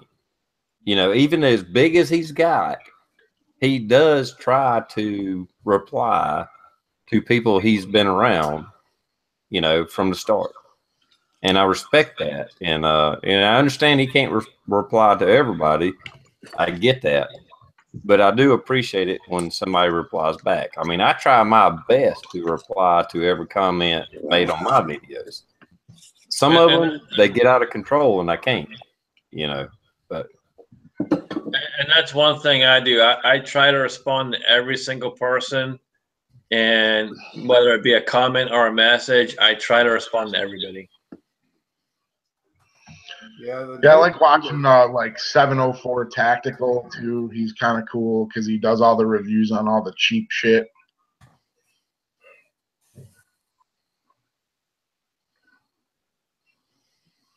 I watched my own videos several times, so. 4,000. I do that. I got to get the views somehow, so. Exactly. I do that too. I go back and review my own videos. Just say, damn, I really looked like an idiot on that, didn't I? I like to get on like another one of my channels and then go ahead and make comments and stuff and like them and all that kind of stuff. Yeah, just untroll them, if you will. Yeah, I'm with you. Say, no, I know Rich. He's a really cool guy. He was just playing. I don't really see any reason to watch a really big gun channel because you can watch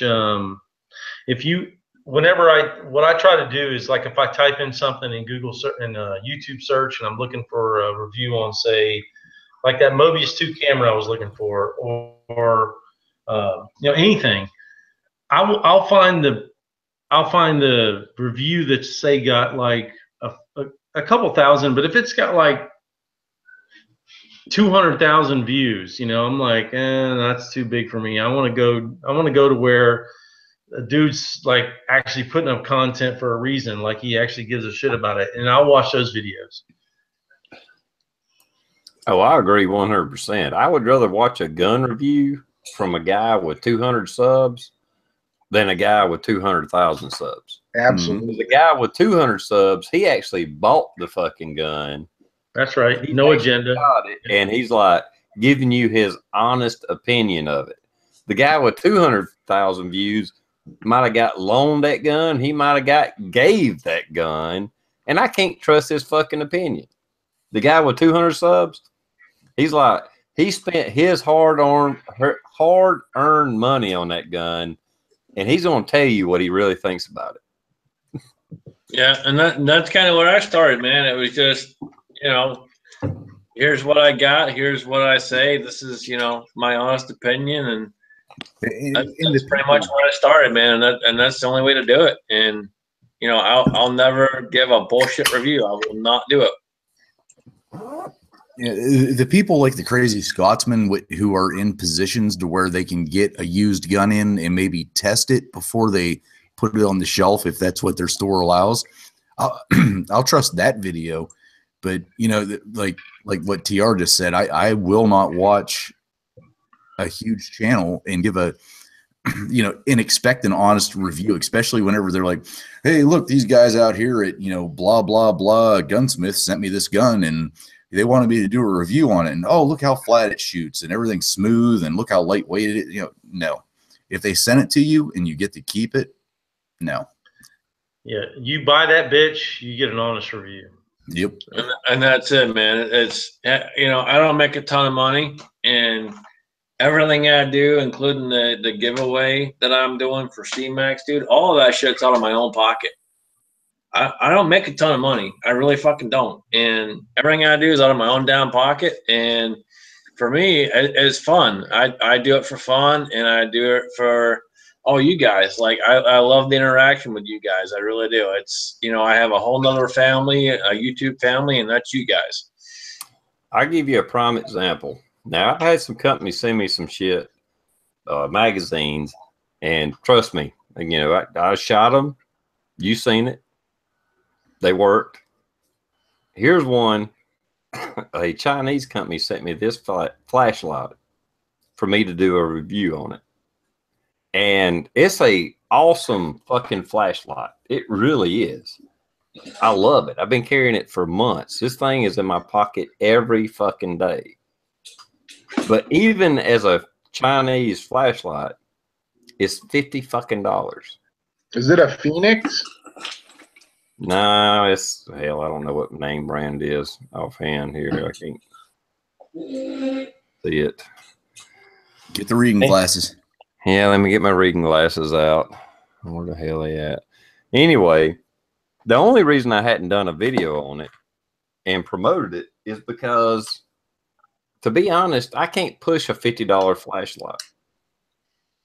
Even though I think it's worth it, I really do.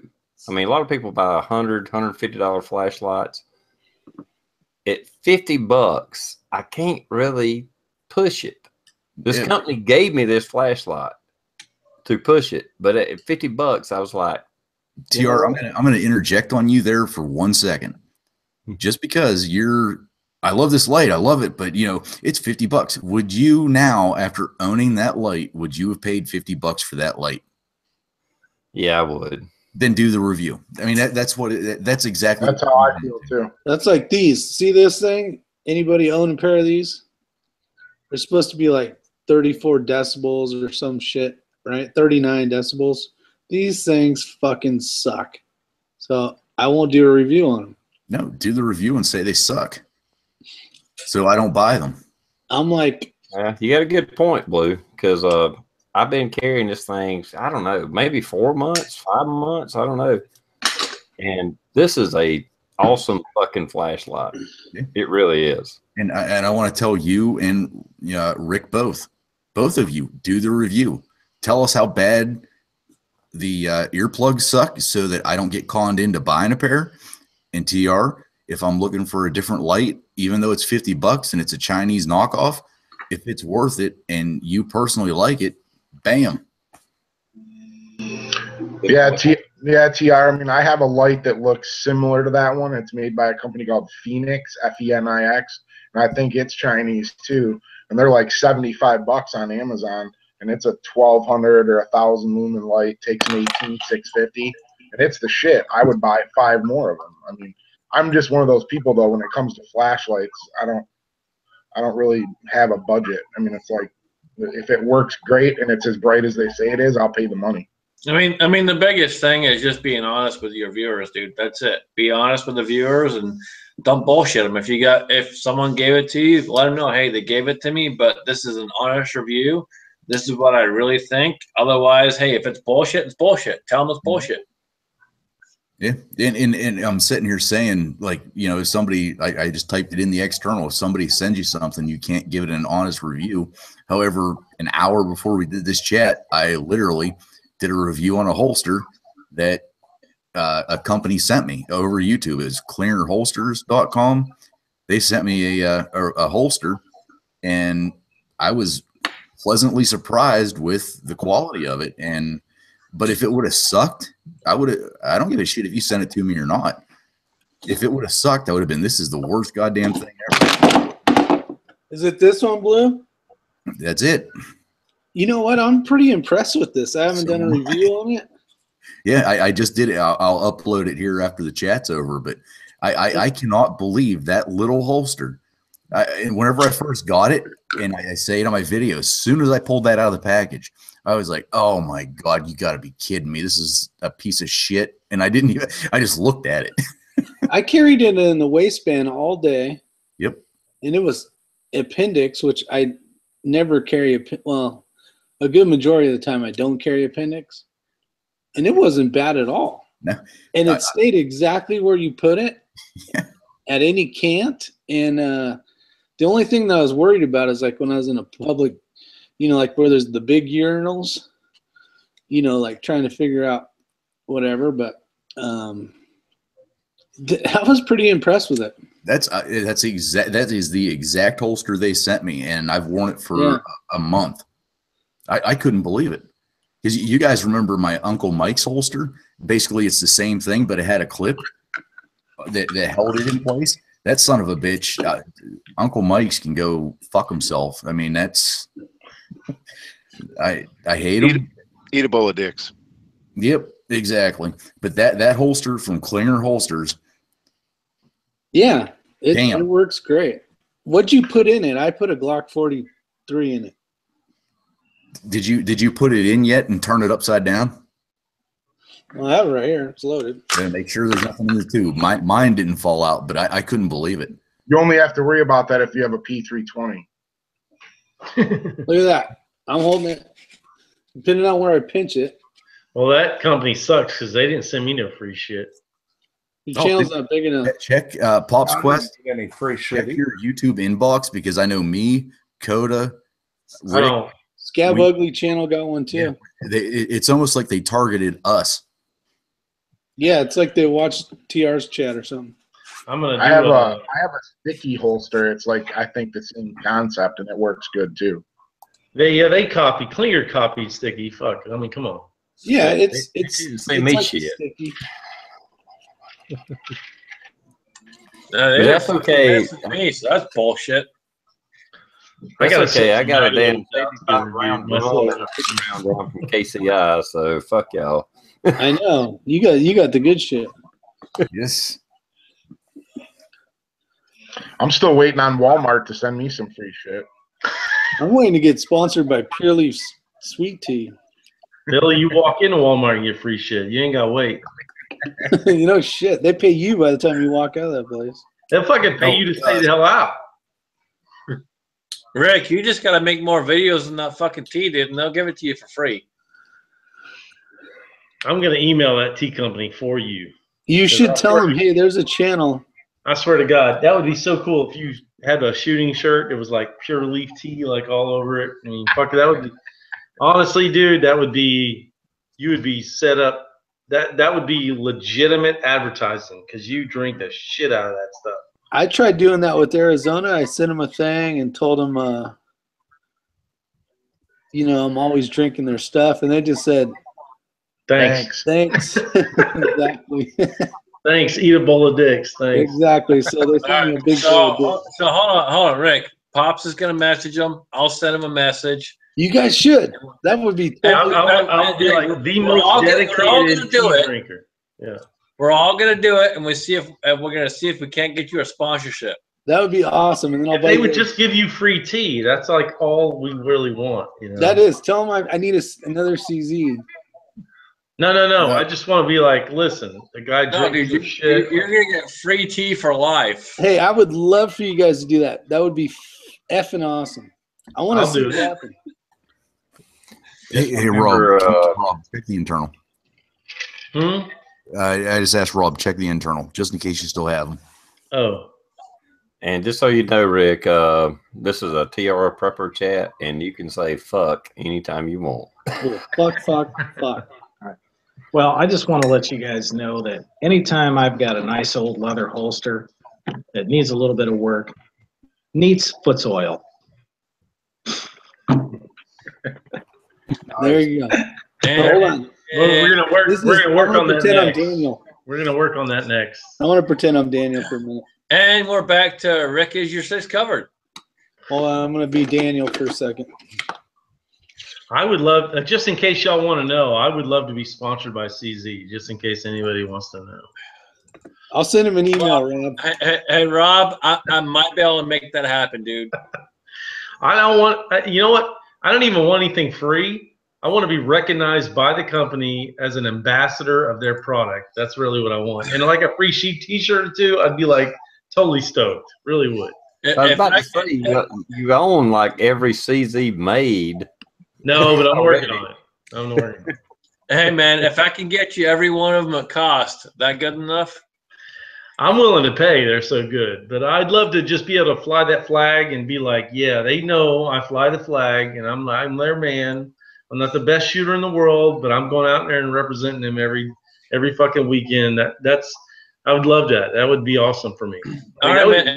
Hey, dude, I will shoot, and you guys will laugh, but seriously, I know the vice president, and I will shoot him an email. I will shoot him an email tomorrow on behalf of Pop's Quest. I appreciate it. I mean, I'm a dedicated CZ fucking fanboy. I mean, y'all know that without me even saying. You might as well put us all on the list. SoCal, go fuck yourself, Rick. I'm the real deal. I'm the real deal when it comes to CZs, competing with them and fucking. Hey, I've been to SoCal's house. I know he's a CZ guy. No. I wasn't saying he wasn't. I'm just saying I'm out there. Rob is the original. I'm fucking towing the line, baby. I'm towing the line. So. Rob is the original. He's the number fucking one. So you guys suck it. I'm sending the email on behalf of Pops. Good. You got everyone else just. Big Johnson was ahead of me, but I'll take. I'll take it.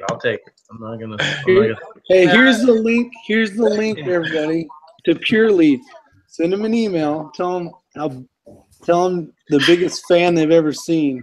Dude, I just told you I will hook you up, man. I will send that email. All right. Someone wanted it in the external, so.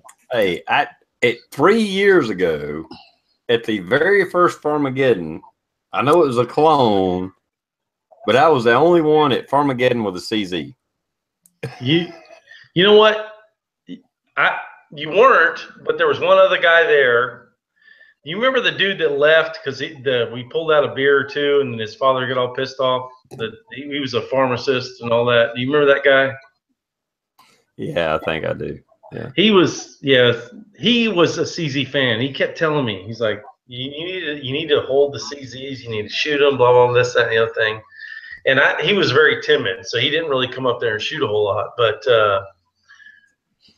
and then like now he watches my videos. He's like a friend of mine. He lives like around the corner, right? And he watches my videos. He's like, what the fuck was I? What do you know? I mean, like you're all this like fucking CZ fanboy. Where the hell did I come into the play? Like several years ago, I told you to fucking go check out these guns. And then I'm like, dude, you're a pharmacist. I don't get my gun tips from pharmacists. You know, I get them off the internet. So fuck up. Fuck off. So Scotsman, what you want to do is just put a link of this video here to CZ so they know that we're dedicated customers. Okay, hold on. Really? Hold on. Daniel, are you shitting me right now? Dude, you were fucking resist for the longest time, and you expect me to promote you? Dude, no. No. You've got to admit it. My last one, I played both sides with the same video. I just made an alternate ending. Hey, Daniel. I'm sorry, dude, but I'm just going for Pops right now. That's it. Well, like I said, I told Scab, Pops needs to sponsor me. You sponsor Pops, you sponsor me. I'll make you a deal. Here's my deal. And this is public. It's fucking live and everything. So if CZ sponsors me, I'll sponsor you. Any match you go to, I'll pay for your travel expenses, your ammo, and your food while you're there. But you got to buy your own pistol and your own ammo and shit like that. No, did I say ammo? Yeah, ammo, whatever. so here's the deal. If you can get CZ to sponsor me, I'll sponsor you. That's a nice way of paying it forward, I think. Everybody agree with that? I do too. I'm behind you, dude. Okay, now Rick, if you get Dylan to sponsor you. Dylan. Hold on. Daniel, stop. Hold on. I gotta stop you, dude. If Dylan watches his video of him trying to frickin' change out and go to a different caliber, they're gonna be like, oh hell no. I'm sorry. Wait, whoa. I just want to inject here that I think I should be entitled to the Dylan sponsorship because I've been doing those videos for 7 years now. Yeah, but I thought I said SoCal. Yeah. I'm sorry. If SoCal's sponsored, I don't know what he could really get. I'm good. I'd probably just get all of us because he's from a bullet feeder. You can get a bullet feeder. Of all the people that I've invited in my chats and are here tonight, I didn't expect Daniel to be the biggest whore on this chat. He's trying to slut himself out for anything he can get. You know what? If I get sponsored by Rogaine, I'm gonna send all my shit to Daniel. There you go. Hey, Daniel. I'm gonna reach out to Rogaine and I'm gonna see if they will help me grow my beard. And then if they agree, I'm gonna send every fucking ounce I get to you. There you go. You got to understand something. I'm really not naturally bald. It comes off from friction. I keep rubbing my head too much. That's what mine is, dude. Yeah. Don't say you rub your head. Just say it's a headboard. I mean, if you're gonna say something like that, say the headboard's rubbing it off. Yeah, you can't grow grass on a playground. Hey, Daniel, is the old lady? It's the old lady trying to grab my hair all the time, dude. Oh, I used to wake up at night. My wife would be pulling hairs out one at a time and just giggling. I had a full head of hair when I first got married. So did I. I had a full head of hair when I got married, too. Before I started in guns, I had a full head of hair. When I first worked in guns and going forward, this is what you end up with. That's just working retail. Period. This is what the fucking ATF does to you. Well, I shaved my head when I got. If you can't take some ribbon from each other, you're in the wrong chat, and that's why I love you guys, because we can just bust each other's balls as hard as we can, and we all love it and take it. This right here, this is what Nair did to me. I'm gonna blame that all on Nair. If you can't take it, fuck off right now. Yeah, you're a cop. You blame everything on everybody. Exactly. It wasn't my choice to put it on my head. They didn't tell me it wouldn't grow back ever. Hey, Blue. Yep. Blue, I love you, but you're full of shit. Yeah, I know. You're more aerodynamic. You can catch the bad guys easier. That's you guys should check out some videos on what happens when you put Nair on your balls. Hey, Billy, you should make that video. No, thank you. Billy, you should. I agree. I think everyone in the chat. Hold on. Everyone in the chat, do you agree Billy should make that video? Yes. Yes. Why not? All right, Billy, you're fucking nominated. Right in the middle of Walmart. Just spray some on. Yeah, don't even buy the product. Just drop your fucking pants, slather Just it on, drop and it. fucking let Fucking spray some on real quick. There you go, Billy. You're nominated. You got to fucking do it now. And then glue your balls to your legs. Just don't lose your gun, man. Keep your gun in the holster. Don't, when you drop trowel, make sure your gun stays in the holster. You don't have to like chase it across the store. No problem. I pocket carry in the summer. All right. We're on Walmart, and a couple people in the external, they put all the best stuff happens at Walmart. I was at Walmart. It's been a year ago, maybe 14, 15 months, something like that. And the goddamn fire alarm went off. And I had my kid, I had two of my kids with me. And I had my cart, and I went right to the garden escape, like, because our garden center has its own private thing. There were still fucking people like shopping, and there's associates yelling, get out, fire, blah, blah, blah. Have you guys ever witnessed anything like that? Like people so stupid not to get the fuck out Blue, of the I've middle never of seen that ever. Actually, that happened to my boss, Sultan of Shinola, is out there right now. We were in a meeting with Dell Computers. They came out to try to sell us some stuff, and our company fire alarm went off because there was somebody working on something in the building, and they were adjusting some sprinklers piping, and they forgot to call the fire department when they shut the valve off. So the fire alarm goes off, and we're like, don't worry about it. It'll turn off in a second. Just keep talking. Like, fuck the fire alarm. Let's get on with the meeting. We got stuff to do. I couldn't believe that. As soon as it went off, I headed with my kids to the fucking closest exit. And literally, I didn't see fire. I didn't see smoke. And after about 45 minutes, they let us all back in. But it was still, why would you be so fucking stupid to stand there, keep trying to shop, for the just in case factor? I was at the door ready to fucking bail. I can tell you great stories, but I don't know if we want to waste time with all that. Hey, come on, Rick. If you got a story, man, spill it. Let's go. Rock and roll, dude. All right. People don't give a shit about nothing. So there's a casino that's in our roll area, and when the alarms go off, people just think that somebody won, like, big, like, because the whole fucking thing, and they're just playing the machines. So I told them they need a when the alarms go off, they need to pump fake smoke out of all the ducts, because that's like the only thing that'll get them to leave. And then one time, okay, the last story, we were doing CPR on a guy that had basically collapsed right in front of a slot machine, and these people are like, "Hey, can we use that machine?" Because it was like a busy weekend day. And we're like, "Get the hell out of here!" So we're pumping the jam on this poor guy, and they're wanting to use his machine that he was on. That's fucked up. Yeah, because it hadn't paid off yet. They're like, "Oh shit, it's ready to pay off. Let's get this." One time a guy went into full arrest and he had a wad, probably like $4 grand of hundreds in his pocket. And he got transported to the thing, but I was like, damn, like he just sitting in his pocket. So did you guys split it? No.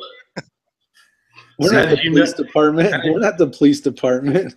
Yeah, how did you know how much money you had? I would like to ask that Because question. I had $4,000 folded in half one time. Yep. I would have a real hard time with that. I'd have been like, yeah, I'm just gonna take 1,000. No, it's easy not to do stupid shit like that because there's 50 million cameras, and if you're doing that job, you shouldn't be thinking like that anyways. Yep. And that's the one thing that keeps me clean is, you know what? You might be able to make off with $1 grand, 2, 3, 4, 5. It's not worth your pension. It's not worth everything else. And it's not worth my name, basically, where I work. And I'm sure, you know, Rick thinks the same because, I mean, that's, you know, oh shit, there's $100 bill floating around. Yeah, we're at this traffic accident. And it came from this car. And oh, look, there's $100 bill. And you put it in your pocket. Guaranteed somebody's going to fucking know that was there. And you just fucking took it. And there goes everything. Usually there's no money and they try to blame you on something. Yes. Well, the bottom line is, I think we've all been in situations where we could have took advantage of a situation and, you know, took $1 or $2. And I'm not saying I don't know if I'm saying this right, but I think it's just bad karma. Mm-hmm. It's like I've been in situations where I could have took advantage of the situation, and I wouldn't do it because I'm like, nah, because that's going to come back and bite me in the ass in the end. I mean, you're not getting into my religious beliefs or whatever. It's just that I think it's bad karma. You know, I mean, I'll give you one example. I took a bunch of broken Craftsman tools to a Sears. And I went and already, got all the ratchets and sockets and stuff that were broke, and I laid them on the counter, and I laid my broke shit on the counter. And they was like a teenager behind the counter, and they offered to give me back the broke tools. And it's like, okay, knowing I can come back tomorrow and get these tools again. Yep. And I wouldn't do it. I was like, no, you need to keep these. Yep. These are broken. Put them, whatever you got to do with them, do that. Yeah, because they go in the landfill. I'm thinking bad karma. If I take these tools and my bad tools back, I might get in a car wreck on the way home, or I might get robbed. Or some bad karma is going to fucking happen to me if I do this. Yeah, I'm all about karma. Karma is a killer.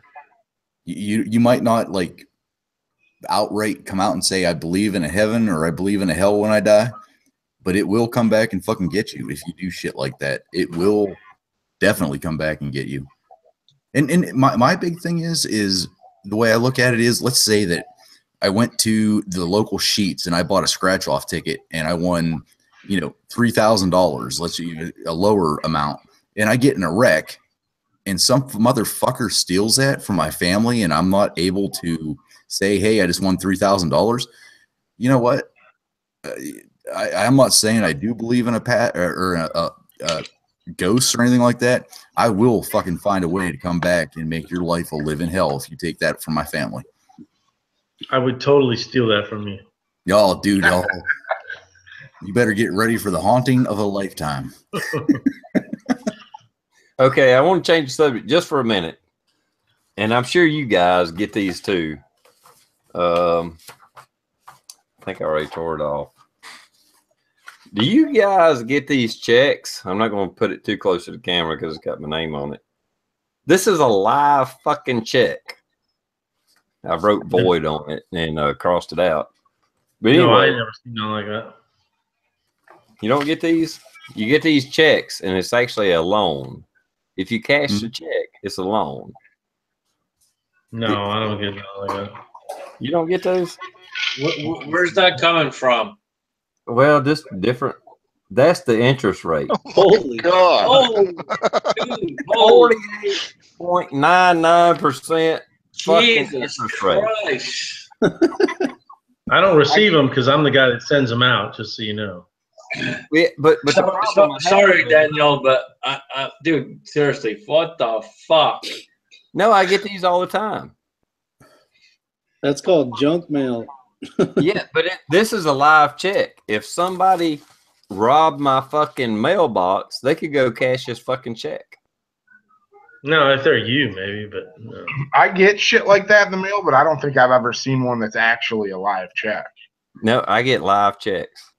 This is it was a live check. I wrote Boyd all over it. But I don't think you could be held responsible if somebody was to like. Well, it does say you have to show 2 forms of ID to cash it, but it still pisses me off that I'm getting live checks. I mean, the check is $2,300.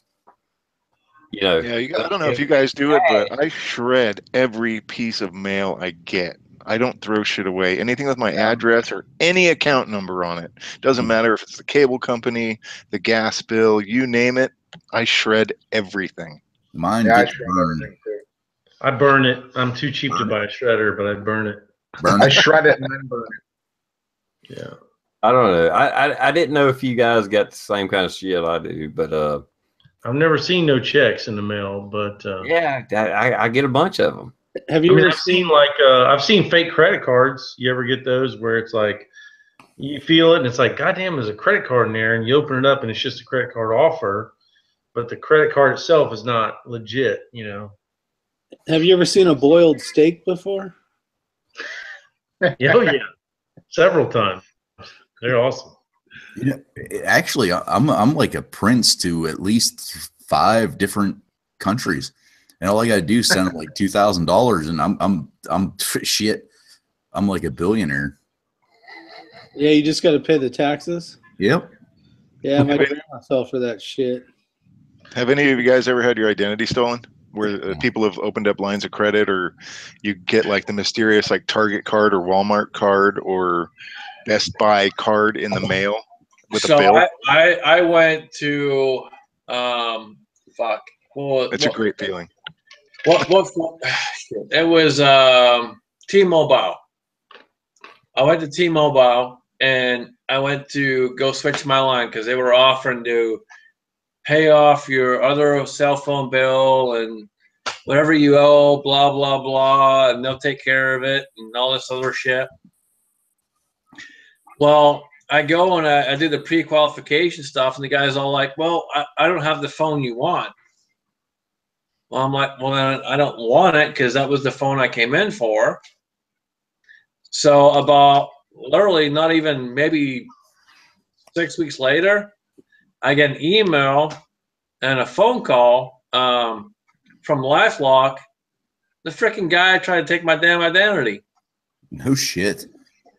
Yep, he tried to steal everything and try to open a line of credit with all my information and open a phone line and everything else and all this other shit with my identity.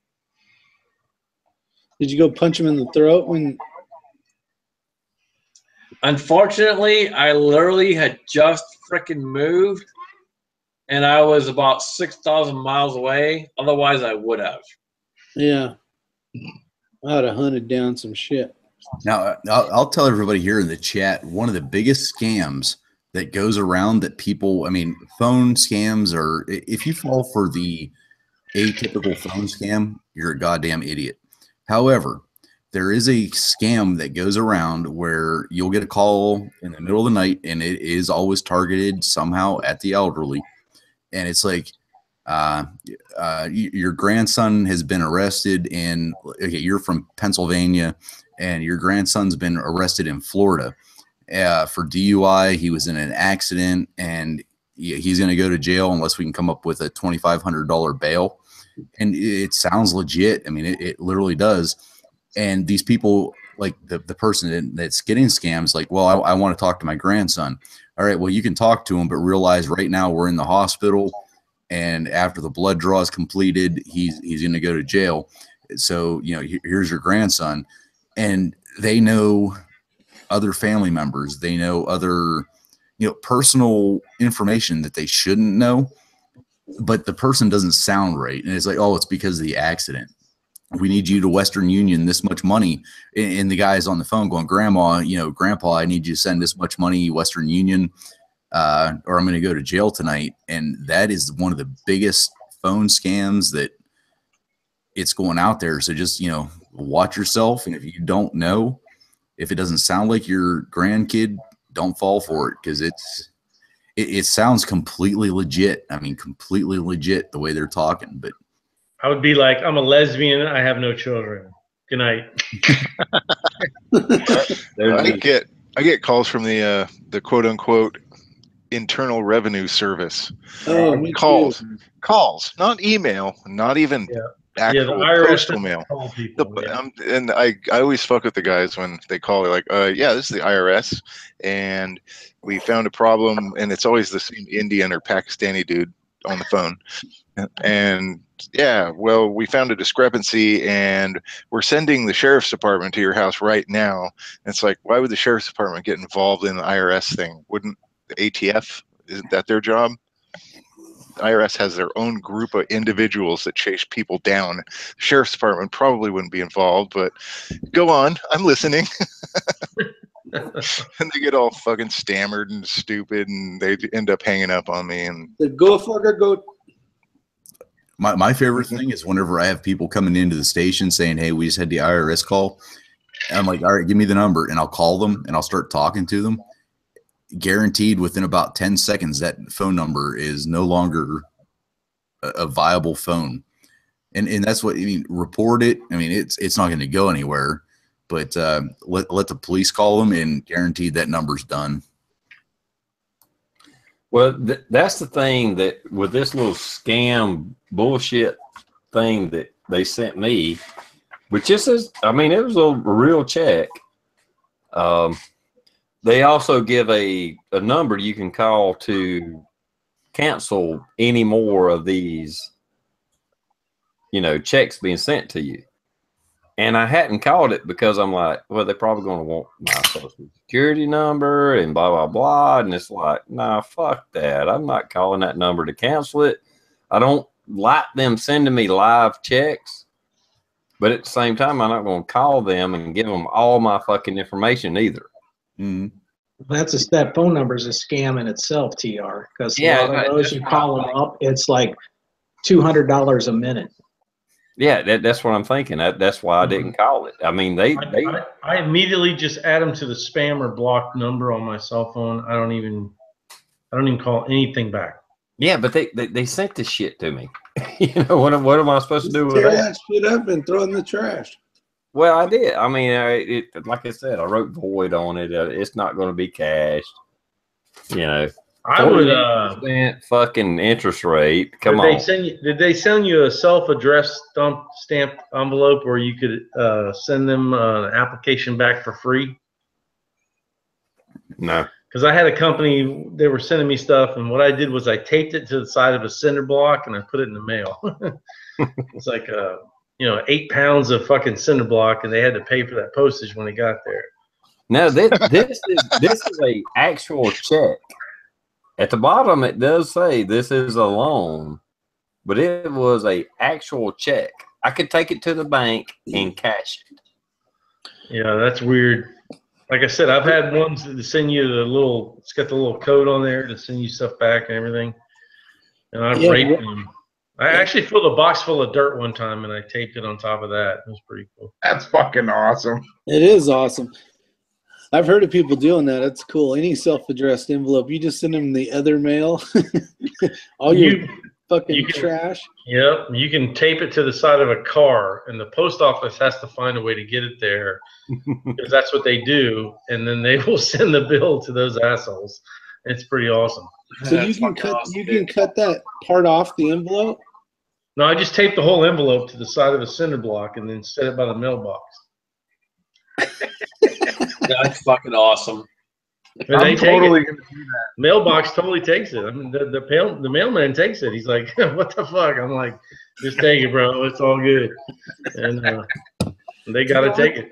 That's what you can do with old firewood that you're not going to use, like it's all rotted out or something. Just Dude, you could send a used battery. Well, maybe not a battery because it's probably they'll think acid or whatnot. But anyway, anything. I mean, a bag of fucking rocks, whatever.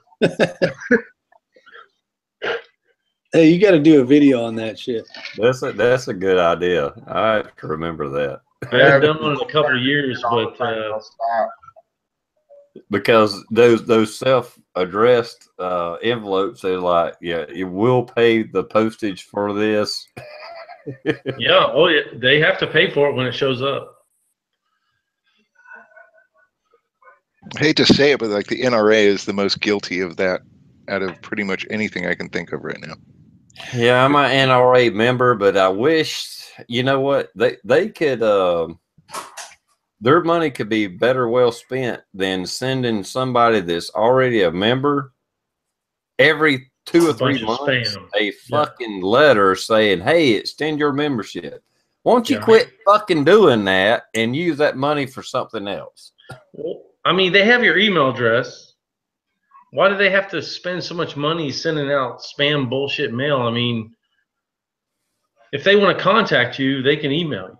I mean, do I need to run this shit, or can they figure this out that you don't need to mail a bunch of crap out? I don't get. I'm with you. I don't get that either. Yeah, I mean, they waste so much money. I mean, I the last membership I bought was like a 3-year membership or a 5-year membership, and I'm still getting membership things from them wanting me to extend my membership, and I'm like, well, fuck, I've already paid for 3 fucking years. Why are you sending me shit? TR, if you re-up your membership, whenever they send that out, they'll give you a $5 knife or a belt buckle. And that's the other thing. Like, people that join the NRA don't want free bullshit. I mean, that's stupid. Yeah. Dude, I've gotten so much bullshit in the mail from them in the last 2 months. It's not even fucking funny. And I even haven't given them any information. So they've either got it from when I joined the Smith & Wesson Association or when I joined the Ohio Gun Collectors Association. Someone sold my information. Oh yeah. No, there's ways to get paid for email addresses. I've got over 5,000 email addresses of people that love mag loaders, and I've been offered decent money for my email list, and I won't sell it. Yeah, I have my NRA membership. I have a phone at home because it's cheaper to have the cable package I have that comes with a phone. We actually have a phone hooked up to it for my wife to call Canada because it's free. But the number's never been given out to a single person, and the NRA calls it every day at 3 o'clock on the dot. I'm glad I'm not the only one.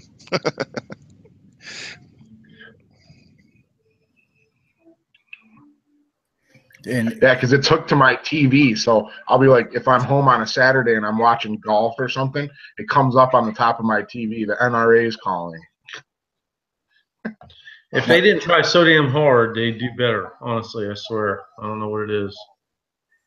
Have you guys seen the outburst of videos and everything else about the Salvation Army?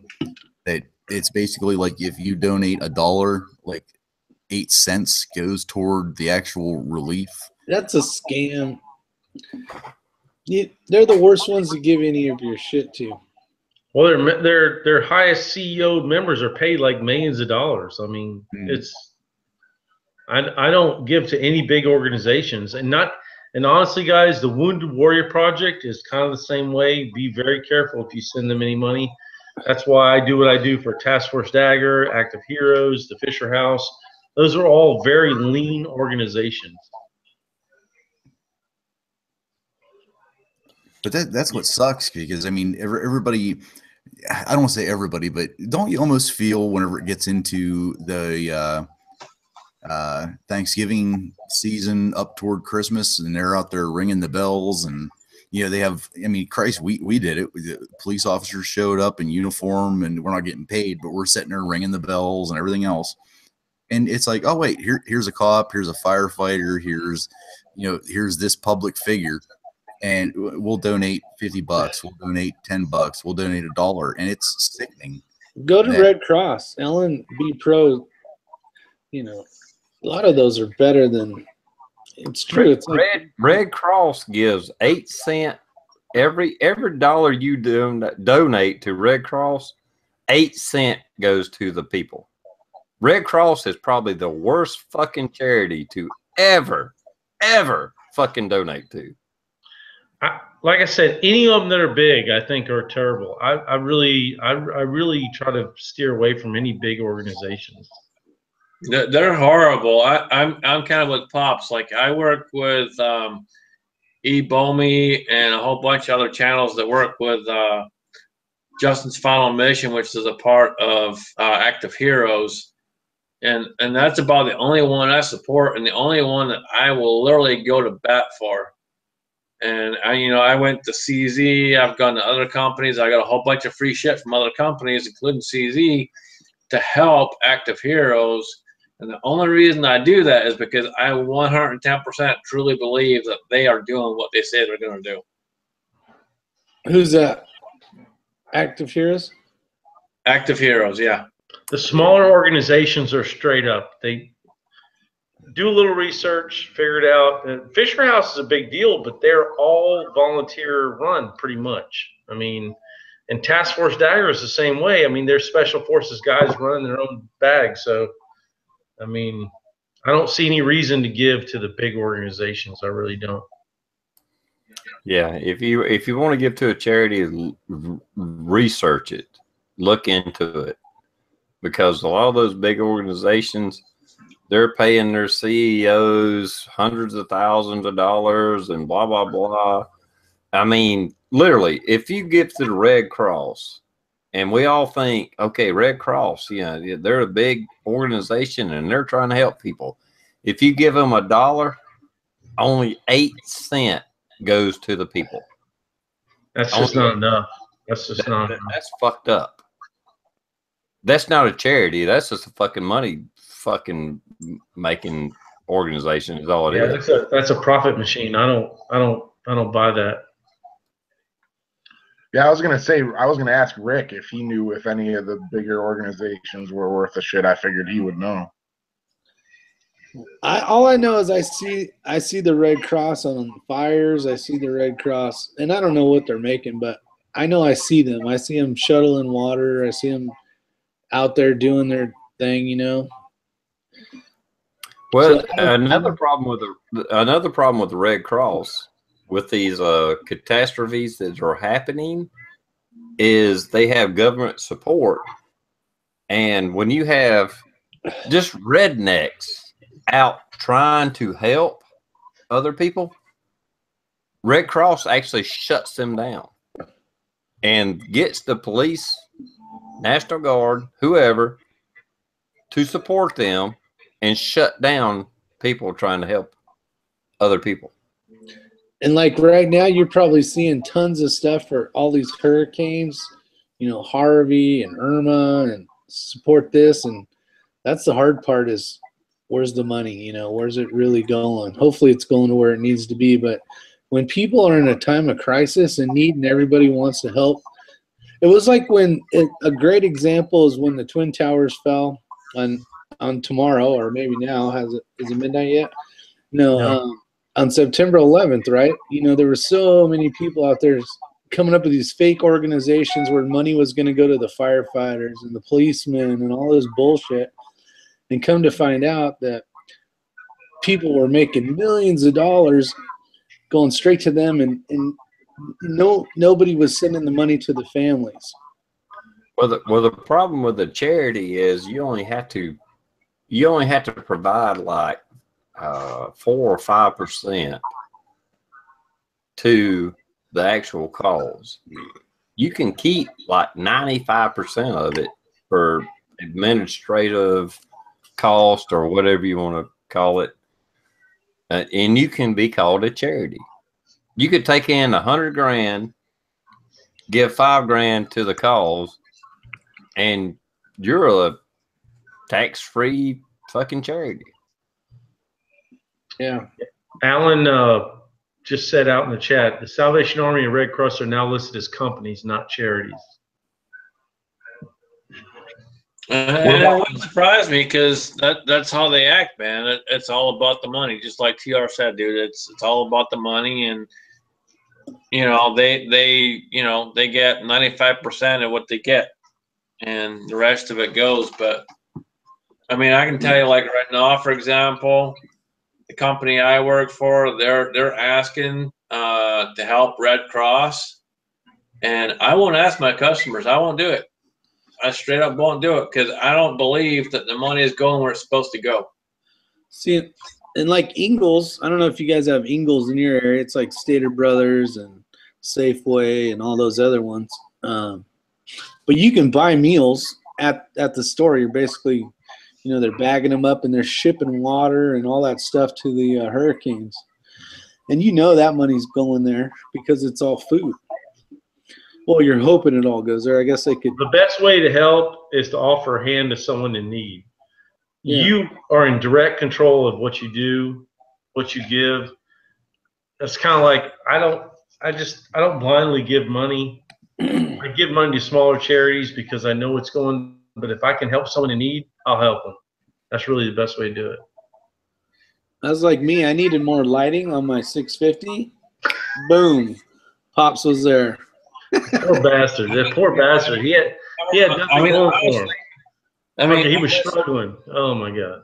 I mean, honestly, with like what's going on right now, literally, I sent Mossy and Karis messages like, "Hey, you guys need anything whatsoever? Fucking shoot me a message, and I'll do whatever I can to help you guys out." And that's what it comes down to. It's just the base of the base of the base. It's just, hey, I know this guy, and I'm going to help them out. That's it, period. Yeah, it's like direct response. I don't like third parties. You know what I mean? I don't like middlemen. I don't like shit to get watered down. It's like the sheriff's organization. They ever call you on the phone? Like all the time. Fuck those guys. And Rick, no, I'm not bashing you, but the firefighters organization is the same fucking way. They'll all call. They'll call you, and they're like, "Yeah, this is so and so from the Troopers Association." I'm like, "Listen, I know you're not a trooper. How much money gets actually sent to the troopers, and at the end of the day, it is around 5%." And I'm like, "Eat a bowl of dicks," and then I just kind of hang on. It's terrible. It's terrible. The best thing you can do to help firefighters or police out there is if there's a thing where they need another 0.5% or whatever, vote yes on it. No, never do that. No, never. I knew that was going to get robbed. No, because it never goes away. It never goes away. That money just gets diverted to something else later. It's terrible. Hold on, fish on. Zing, zing. Never. My first rule is never vote for a tax increase. Never vote for a tax increase. Yeah, I agree with Rob on that. Never vote for a tax increase. As far as a local charity that I do support and I am behind is Meals on Wheels. I mean, shit, I caught 2 of them. Nah, you can't catch me, Rick. I got 2 spooling me right now. Now, I will never vote for a tax increase. Hey, Rick. Yeah. Rick, I think that rod's a little light for what you're trying to catch there, buddy. I think so. Man, it was awesome. I fucking zinged right in there. Rob was the first one to take the bait. I don't fuck with tax money, man. You ain't getting my tax money. That's why you always run 2 flies when you're fly fishing, because there's a possible TR prepper in the background that might just get the second one. Oh!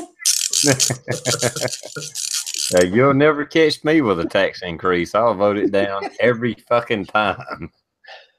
I don't give a damn what it is. Yeah, because eventually they vote down a tax increase. And yeah, free CZ to everybody out there. Glocks are the best gun ever made. Jay, I'd like to welcome the Call Your Gun girls to the channel. Yay! Call Your Gun girls. I want to do a chat with them and their dad. It'd be awesome. I want to learn all about their plans of how they want to. They were on Don's chat one night. They were great, and their mother and father were both right nearby. I'll be honest, as a father of 3 young girls, you know, my oldest just started high school, and then I got younger and younger. I don't want my girls on YouTube or on the internet or stuff like that, but I think they are amazing ambassadors for the sport of shooting. But it's just for me, like my girls always want to like, oh, let's do a video about this and that. I'm like, no, you cannot get on the damn internet. I mean, for me, it's just a little bit different. So that's how my wife is. Yeah.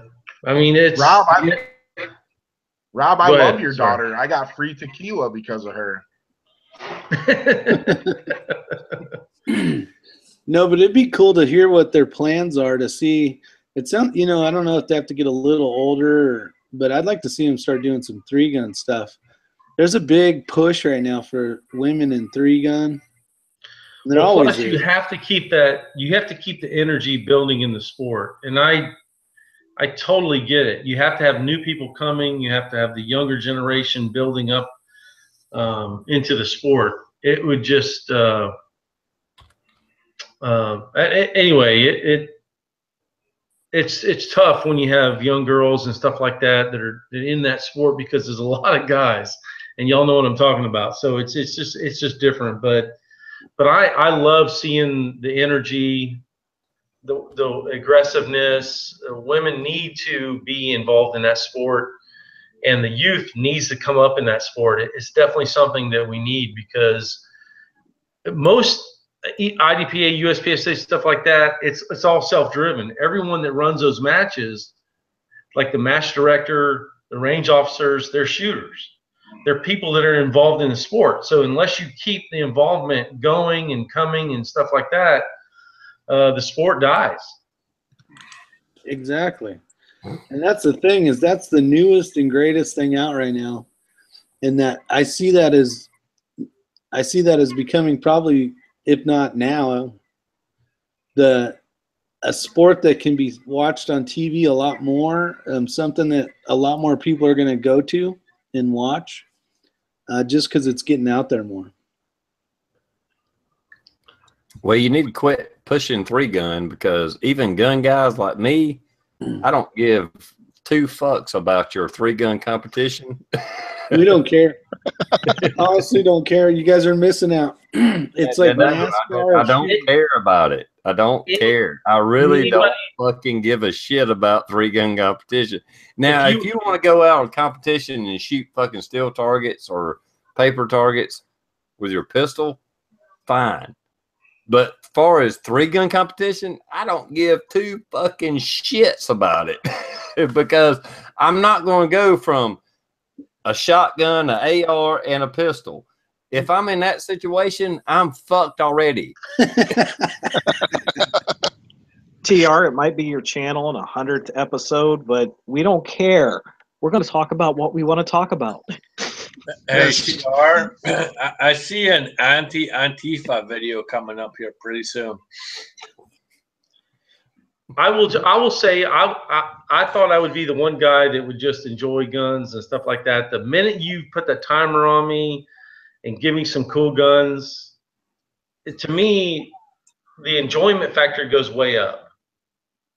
And 3-gun, honestly, I think I'm gonna be addicted. I'm going over. I'm really like a kid at Christmas right now, because to involve 3 different guns in one stage to me is just epic. I can't wait. I think it's going to be awesome. I don't know what to say. I'm like a kid, really. Yeah, that's what makes it fun. The first exposure I ever had to it was at the farm, last March, and I haven't done it since then, and I fucking sucked violently at it, but except for the skeet. I'm one of the few that actually hit bull skeet with 2 shots. But aside from that, it just went downhill fast. But damn, it was fun. After my knee stopped shaking and I caught my breath, it was like, that was pretty fun. That was a lot of fun. I'd do that again. It brings 3 disciplines into. You can be really good at a pistol, get to your rifle, and you just suck at it. You know, it's like it makes learning your firearms that much better. Rick, It really does. It's like having a Ferrari and driving around the road, or having a Ferrari and being able to take it to the racetrack. now When you go to shoot competitions, you're taking your best equipment and you're letting it run to the best of its ability, instead of just driving it around the farm, if you will. You know, so to me, yeah, but Rick, you have to admit, Pops, Rick, we all stood there, we shouldered our fucking ARs, standing up, trying to hit the targets at 75, 100 yards. And Rick drops a fucking bipod, throws it on the fucking table, and he's shooting with the bipod. That was Coda Boy. Cheater! He's a cheater. no, it wasn't a bipod. He dropped it on the. Hey, the table was in place. So who? I mean, he was just smarter about it. He was still I know, slower. He was still slower, but he was smarter. Yeah, that's practice. This turtle wins the race. Until Nick Hobbs shows up. Yeah. All those shots he took were within 100 yards. He should have stood there, taken them, and then ran like hell to the pistol course. It was his bad. I just remember everybody talking about Rick dropping a bipod and going on or whatever on the table, and we were like, "Well, that was Coda Boy. He had a bipod. Well, nobody had a even gave him bipod. shit for it. Nobody had a bipod, but you did drop down on the one knee. Coda Boy had a bipod. I got video of it. Y'all each took 5 seconds to get down and get back up. I'm like, shit, just shoot the steel. Yeah. Hey, TR, though, you got to admit, you even did a video on it. Once, remember we did, it was 2016 Farmageddon. We did you shoot 2 and reload and then shoot 2 again, remember, in the timer thing? Like that brought it a whole nother game, right? Well, 3-gun is the next game, and you would love it. You just don't want to, you just want to be the cranky pants, like Glock guy, kind of like. Well, all I got is a fucking pump action shotgun, dude. I can't fucking compete with that shit. All you gotta do is grab one. There's a certain personality of people that enjoy the competition side, and then there's certain people that don't. And I will say that, because if you go to a match, and everyone out there that's been to any kind of a match, whether it be Steel Challenge or 3-gun or IDPA or USPSA or anything, there's a certain type. What you realize right away is there's certain type of people that go to compete with pistols in one way or another, or firearms in general. And you get it. You're like, oh yeah, you're the typical competitive person, but not everybody does that, and that's fine, you know. But to me, it takes enjoying your firearms to the next level. It really does. See, TR, like Call Your Guns Girl's dad said, like a steel challenge, if you did just a steel challenge, or if you went with me to an IDPA match or it's just pistols, you would have a great time. You would be all, man, this shit is fun.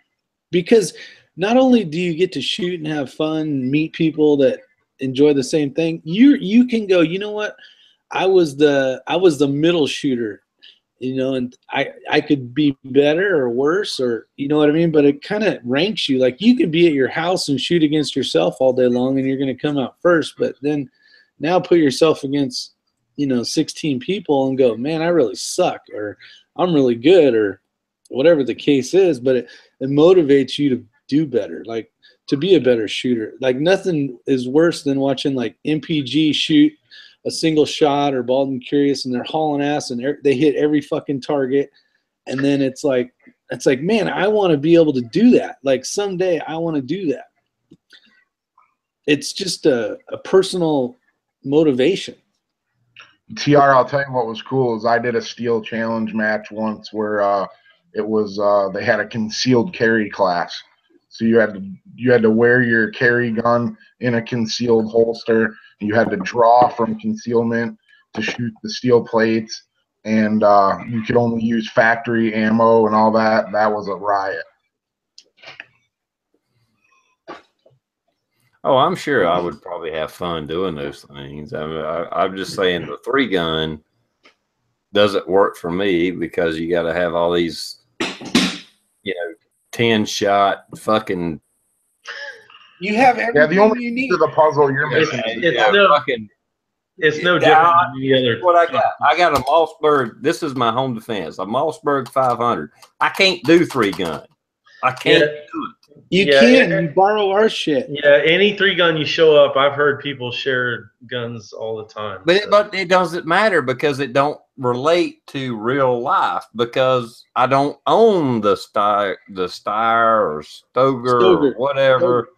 No, it's just for fun. I mean, I own a fucking Mossberg 500. It don't fucking relate to me. Now I could go do a steels challenge, or I could go do whatever else. It's fun.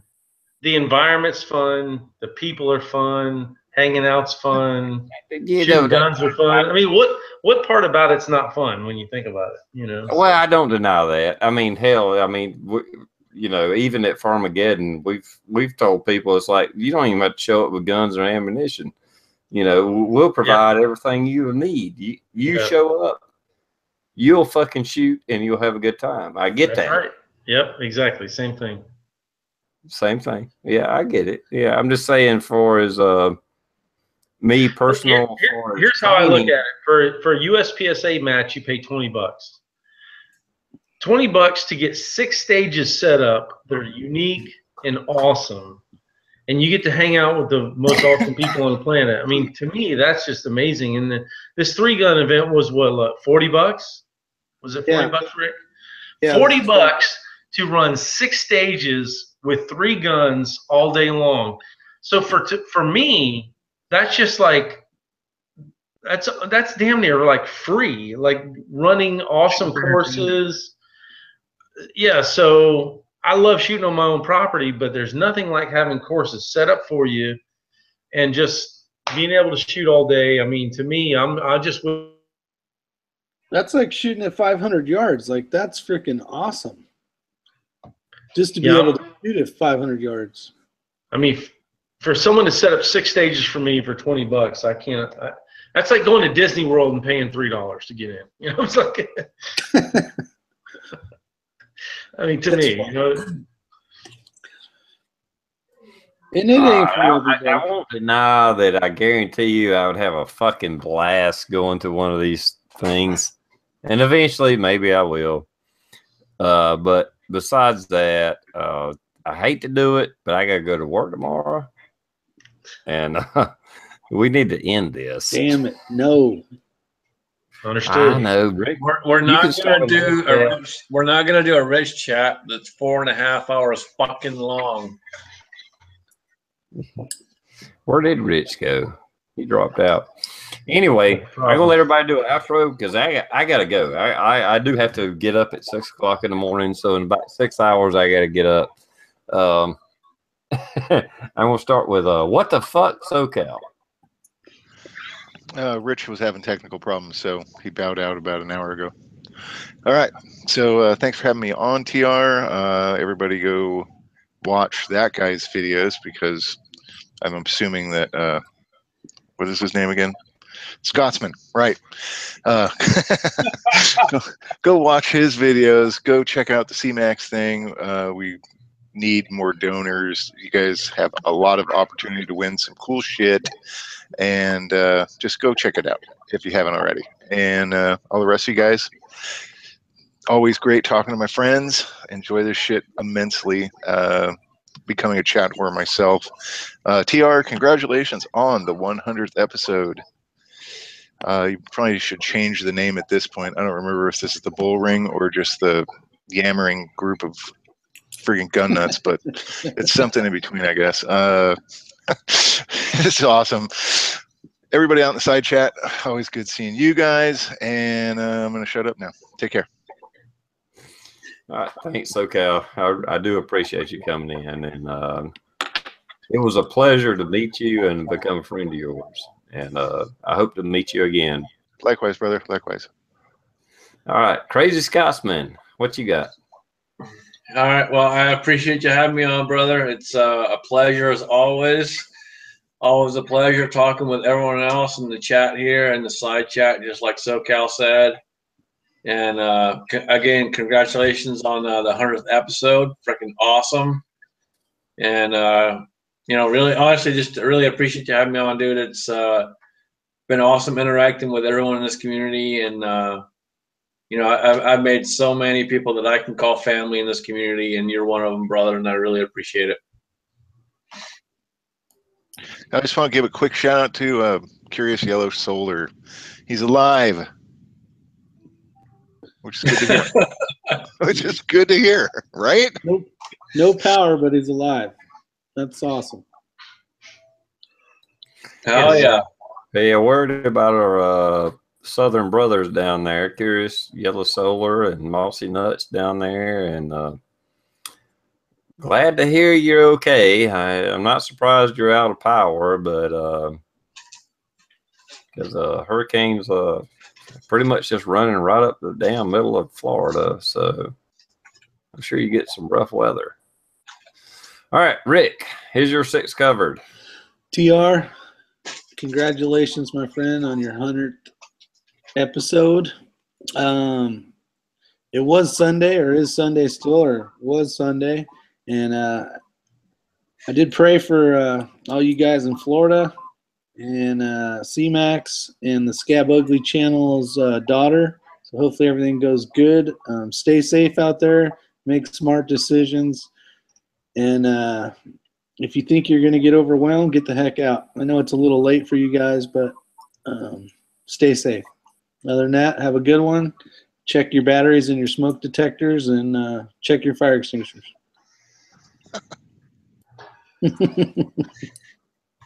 Ta-da!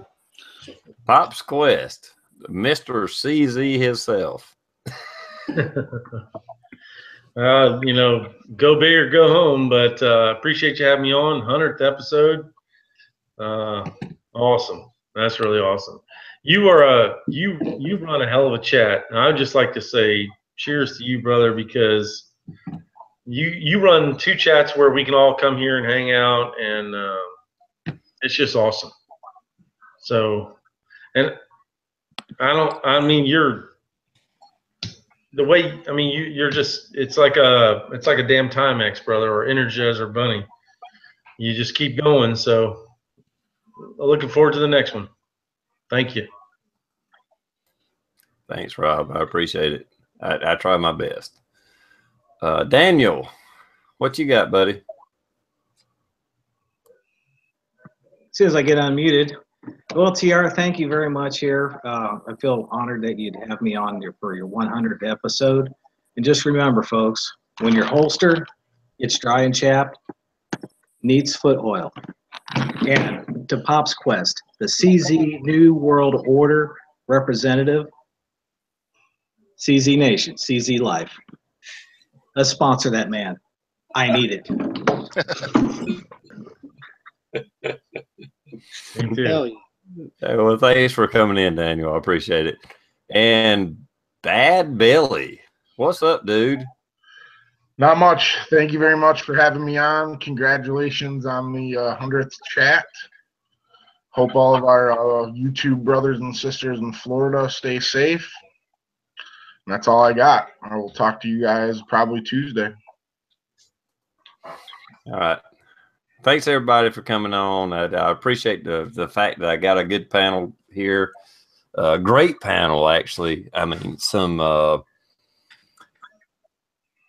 you may not think of yourselves as big YouTubers, but you're some heavy hitters in my world anyway.